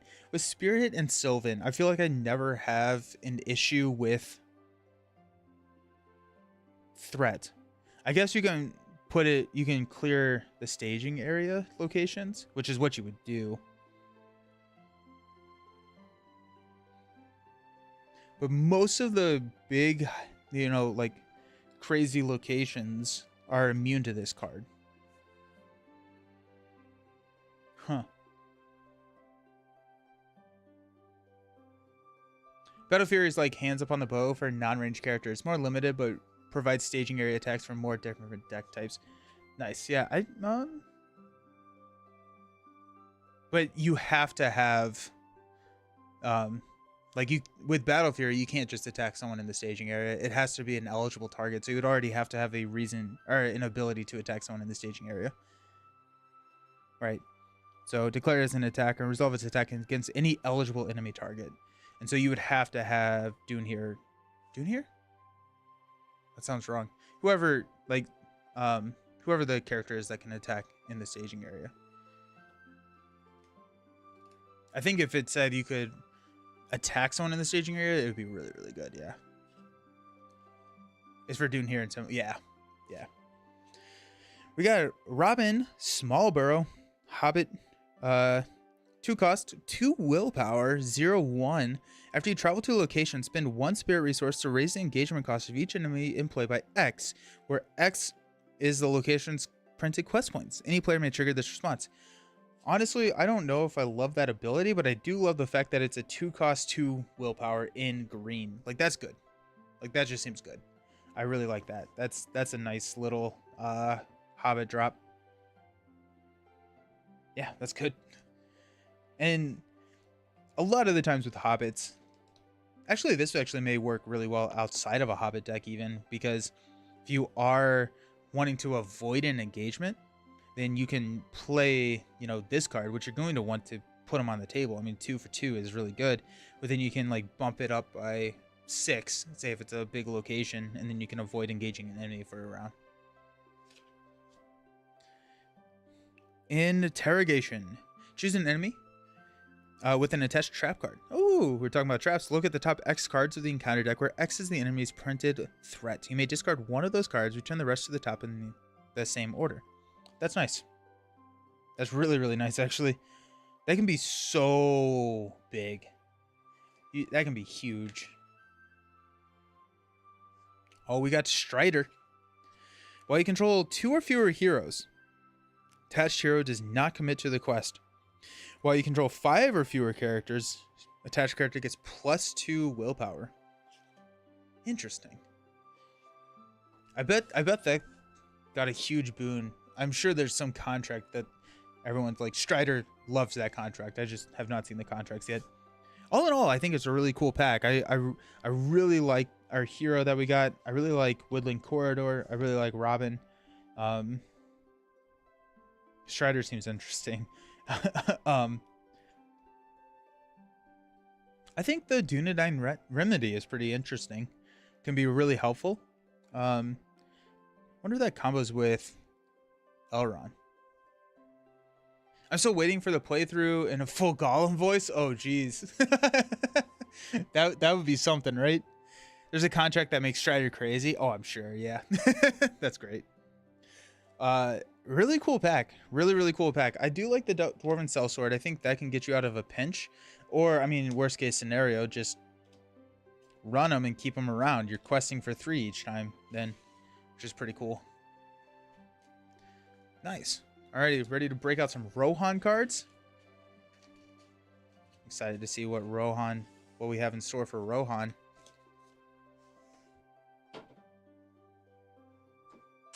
Riders of Rohan. Second to last starter deck that we have. The last one that we will unbox after our next stream is going to be the Gondor starter deck. The next stream is not going to be next week. I'm actually traveling again next week. I'm ready to be done with traveling. But we got Riders of Rohan. So this is going to come with a starter deck along with some of the additional cards that we have seen. We unboxed Dwarves and Sylvan already. So we got Rohan now. Rohirrim! I'm pumped. Start over here. We, of course, we're starting with Eomer. That's where we need to start. I unboxed Eomer in like my progression playthrough, and kind of how I'm handling this is all of these cards are not available to me in outside of the two-handed playthrough. So I'm going through and doing a revised progression playthrough, and in sequence with my live streamed normal progression, or I guess old school progression playthrough. I guess the revised playthrough is probably the normal progression now. You put all 3 Striders to the right? Did I? Nice. Thank you. Alrighty, so we got Eomer. 10 cost, 1, 3, 2, 4. After a character leaves play, Eomer gets +2 attack until the end of the round. Limit once per round. Now, we're going to see a lot of leaving play abilities. So this 3 attack gets to be 5 pretty frequently. Also, because you attack after you defend, enemies attack first, you can chump block and also trigger this response from just a chump block ability. So someone comes in, a big cave troll, takes out a measly little ally, Eomer is then swinging back for 5, which is pretty great. This is a new card for me. So 9 cost. This is another tactic. So we're going Biosphere Tactic Spirit with this starter deck, which is pretty cool. 9 cost, 2, 2, 1, 4. After Hiragon quest successfully, place a tactics ally from your hand, reducing its cost by 1 to a minimum of 1. Then you may raise your threat by 1 to give that ally +1 attack and +1 defense until the end of the round. That's pretty sweet. So after they quest successfully, you can play a tactics ally from your hand, reducing your cost by 1 to a minimum of 1. Then you can raise your threat. It's nice that we're running 2 tactics in this deck, and so we can, drop those pretty easily. 2 willpower is nice, especially for a 9 cost tactics hero. I like that. Then raising our threat. It's nice that we're pairing it with Spirit. Spirit has a lot of threat reduction in the deck, and so it'll be nice to be able to pay that cost. We're effectively getting +1 attack and +1 defense until the end of the phase. This is actually kind of interesting if you run. This is Gondor. He's not even a Rohan character. That's kind of funny. But it'd be kind of fun to run this in tandem with like a Sylvan deck. I guess that doesn't really make sense, but it could be nice, especially with the card that we just pulled.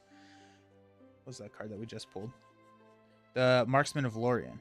So you could play Marksman of Lorien for 2 cost if you flip out a enemy. Another new card for us. Hirgon was the errata rider that Gondor sent to get Rohan. Oh, okay. Nice. Oh, that's thematic and fun. That's fun. Nice. Okay, we got an 8 cost, 3/1/1/3. I like that. If Eomer's in play, nice. She gains the Rohan trait. There you go. And then response, after she commits to a quest, choose an ally in your hand. If that ally shares a trait with her, put that ally into play, exhaust and committed to the quest. At the end of the phase, if that ally is still in play, shuffle it into your deck. That is so much synergy with Eomer, right? Because you can put a ally into play, Gondor, Noble, or Rohan, if we're playing with Eomer here. And then at the end of the phase, shuffle it into your deck, which triggers Eomer's response. So we can get the plus attack here for Eomer because it is leaving play. It doesn't have to be destroyed. It's just after a character leaves play. That's cool. That's really fun. Nice little small starting threat of 27. We are paying threat to trigger some abilities here. They're married. Yeah. And like, it's just like, I love the thematic mechanic tie here. I think that's really cool. 1, 2, 3, raising the bar. Nice. Prince Emerald's daughter and Eomer's wife. She has good synergy with both of them. I don't remember what Prince Imithril does.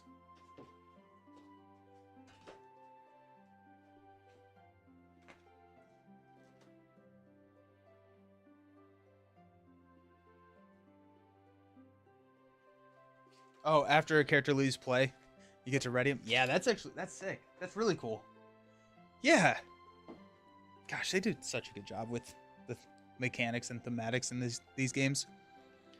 Next up, we got Eomund. Response, after Eomund leaves play, ready all Rohan characters in play. 3 cost, 2/1/1/2. Gosh, she is so good. Holy cow. Throw him into play. You don't even have to pay for him, right? After she commits to a quest, choose an ally in your hand.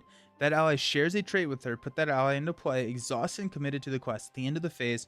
Oh my gosh, that's a combo right there. Holy cow. So you commit. You add Eomund into play committed for +2. You commit all your Rohan characters. At the end of the phase, he gets shuffled in and you ready all the Rohan characters. That's hype. That's really, really cool. Oh, I'm actually really excited for this deck now.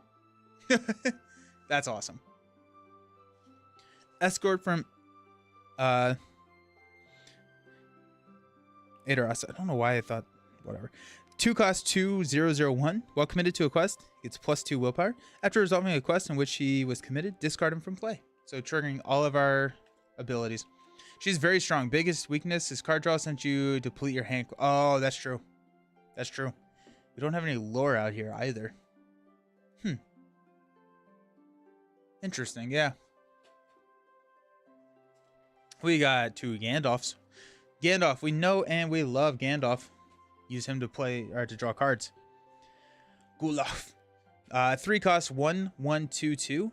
There's at least 1 Rohan hero in play. Lower the cost to play him so he becomes a 2/1/1/2/2.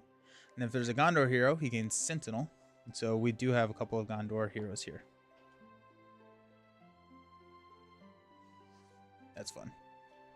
Got the Horseback Archer. 3 cost, 0/2/1/2. Vanilla unit. Is Horseback Archer in the core set? For some reason I'm thinking that they're in the core set. Got the Rittermark Knight. This is a new card for me. 2 cost, 0/2/0/2. After it's declared an attacker, it gets +2. At the end of the attack, discard it. Okay, so it's very similar to Escort, but for tactics. Okay, it is. Okay, interesting. I guess it just kind of like fits in the deck, but it is kind of interesting that you get like the core set cards in the starter deck. I thought they were going to try and avoid that. We got Westroad Traveler, 2/2/0/0/1. After you play Westroad Traveler from your hand, switch the active location with any other location in the staging area. Really beneficial if you have a nasty travel effect because you get around all the travel because you're not technically traveling to the location. You're just swapping the positioning of them. And so you don't have to resolve any travel effects. You also get the choice, unlike Escort.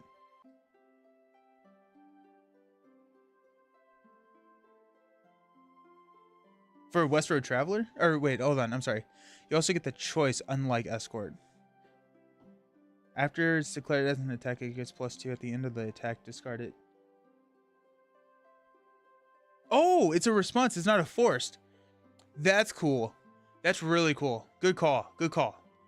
Oh, I did not pick up on that because this is a response. This is forced. I just assumed it was forced. That's really cool. Yeah. Really good call. Yeah, thank you. Horsebreaker. Discard Horsebreaker to choose and ready a hero. 2-1-0-1-1. Got a lot of allies. A lot of things that trigger off of getting being discarded, which is kind of what our heroes are geared up and trying to get. Westford Horsebreeder. After the Horsebreeder enters play as a 1 cost, you get to search the top 10 cards for a mount attachment and add it to your hand. Wonder if we'll get to see any of those mount attachments. Westfold Lancer. This is a new card for me. 3-2-2-0-2. Those are good stats. After Westfold Lancer quests successfully, discard it to choose a non-unique enemy in the staging area. Deal 2 damage to the chosen enemy. Yeah, 2 willpower and tactics is pretty decent. It's also an interesting. It's an interesting response. You can get it. You can get some pretty good efficiency there. It's also not a forced response, so you can choose when you want to use it. A lot of really cheap allies. I love it. 2 costs, 0-2-1-2. Discard the Outrider to choose an enemy not engaged with you. Engage the chosen enemy. This is pretty interesting. Because if we go here, after you quest successfully... Okay, so the timing doesn't really work out. But it is cool to be able to drop like a Westfold Outrider in for 1 cost. Hey, we got Ancient Matham. I love Ancient Matham. Attach to a location. After a location is explored, draw 3 cards. Heck yeah. And here's our first mount. Mr. Firefoot themselves. Attached to a Tactics or a Rohan hero, restricted. Hey Nelson, sorry I'm late. Slept in. No worries. How you doing, Ronan? The attached hero gets +1 or +2 if the attached hero is Aylmer. After attached hero attacks alone, exhaust Firefoot and choose a non-unique enemy engaged with you. Excess damage dealt by this attack is assigned to the chosen enemy. So Aylmer, with Firefoot attached, is a 5 attack. +2, so up to 7 attack if a character is left play this round. And so all of the abilities or just a chump block can trigger that. Now Firefoot is Aylmer is attacking. And if we have any other attachments, it goes even higher than the 7. But we can attack, deal excess damage to a non-unique enemy. Really cool, synergistic here. Horn of the Mark. 1 cost, attached to a Rohan hero or Mary. Restricted, that's fun. When a character leaves play, if that character shares at least 1 trait with the attached hero, exhaust Horn of the Mark to draw a card. Huge. Oh. Nifty. That's cool. I'm a big fan of that. There's your card draw. Doing good. How about I'm doing fantastic. Doing fantastic. New cards. Got to play Lord of the Rings and get a lot of new cards for Lord of the Rings. It's a good day. Horn of the Mark is sick. That's really cool. That's really cool. It is restricted. Probably throw it on.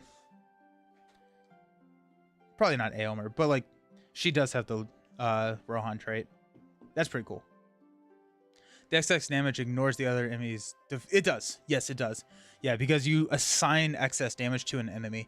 So if it has 1 health and 20 defense, 1 defense or 1 damage just gets dealt to it. It's pretty good. The Red Arrow. Limit 1 per deck. Attached to a Gondor hero. Attached hero gets +1 willpower.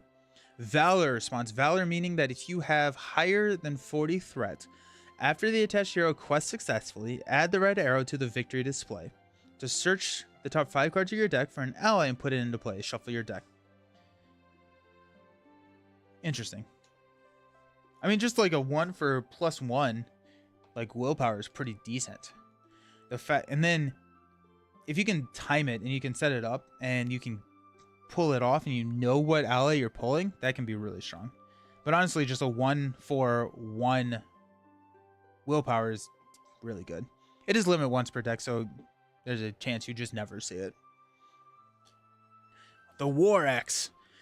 Attached to a tactics character. Limit 1 per character. It is restricted.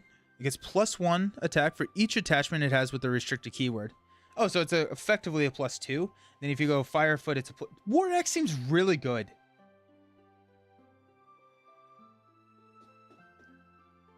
This seems like a really good card.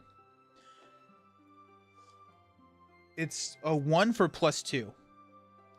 I take that all the time. It is limited to a tactics character, but a lot of the times the tactics characters are what you want to be attacking with regardless. It's not unique. And if you have another restricted attachment, yeah. War Axe is awesome, especially, yeah. Oh, it can go on allies? That's ridiculous. Throw this on the Legolas ally. That's really good. Now Aylmer, yeah, you go throw Firefoot. Aylmer's wielding a War Axe on Firefoot at this point. So we have a 7.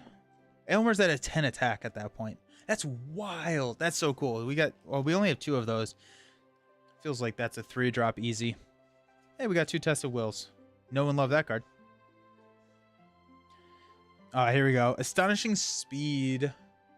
Till the end of the phase, all Rohan characters get +2 willpower. 9? We got 3, 5, 6, 7. And then this is +3, so that'd be 10. Nope, you're right.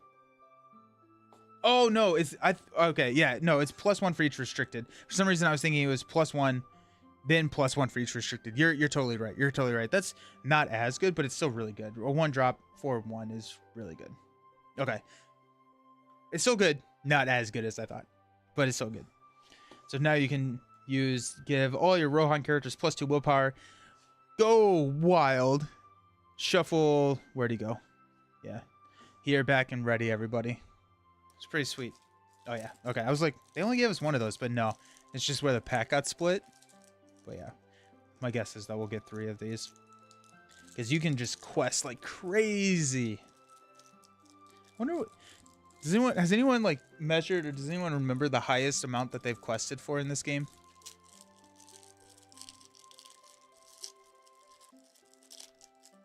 Which is at 44 with the dwarves without really trying. Okay, so we only got 2 of those. We got 2 feints. I like feints. We got from... I don't know why I'm having such a hard time pronouncing all these. Each Rohan character can be declared as an attacker against enemy in the staging area of this phase. Sweet. It is a combat action, so you cannot do it like before you quest, but it is nice to be able to skirt an engagement. They don't attack, and that's the big thing, is then you can play +2. Or you can spend 2 and attack in the staging area. I hope we get more mounts, because it feels like we need a little bit more mounts with the horse breeder, but we only have seen Firefoot so far. Oath of Errol. Play only if you control a unique character with the Rohan trait and another unique character with the Gondor trait. At the beginning of the combat phase, you resolve the step in which you attack enemies before resolving enemy attack phase. That's cool. Each other player resolves the combat phase as normal after you resolve your attacks. That's pretty nifty. I don't know why my highest will power, but I do remember questing for 30 without exhaust. That's sick. That's really fun. That's cool. Works really well here because we got Gondor and Rohan. Just being able to attack beforehand, especially with Aylmer, right? You can attack alone, throw that 9 damage, take out someone, hopefully take out 2 people, and then just never have to worry about it. It is a little expensive at 3, but it can just save your butt.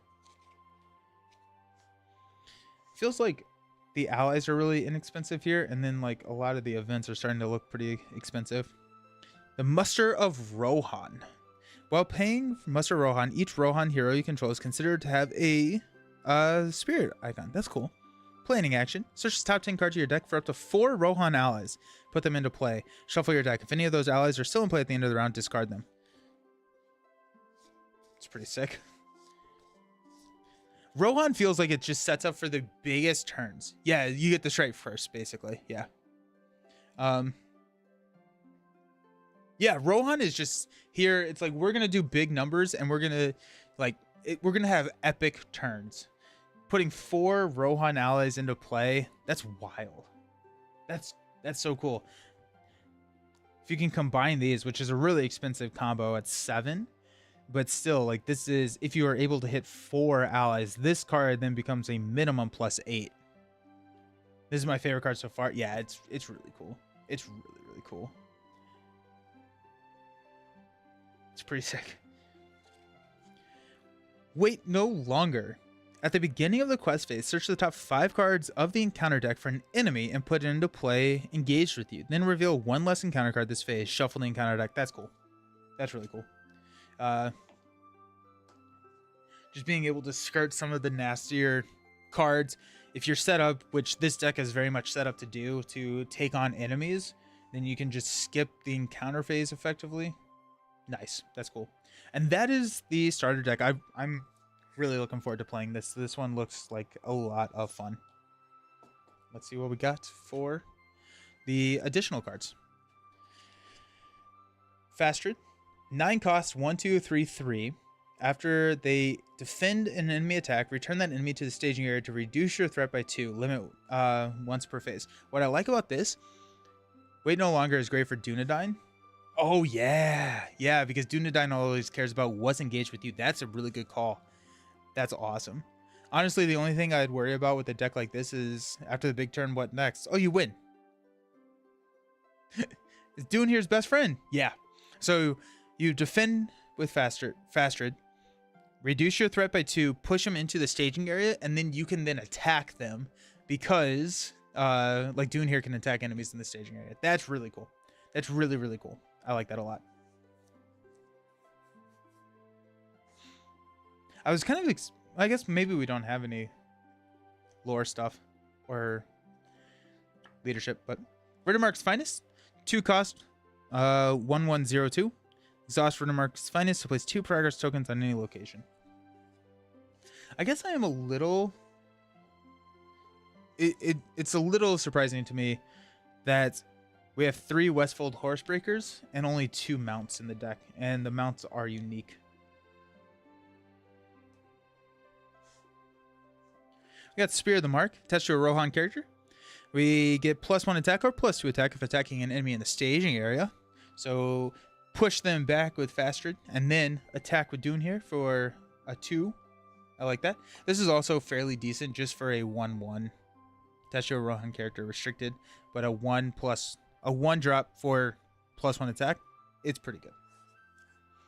Seed of the Mark. Here's another mount. Gondor Rohan. After the attached hero commits to a quest, spend 1 resource from the attached hero's resource pool to ready the attached hero. Here's all of our mounts. Got the Warhorse.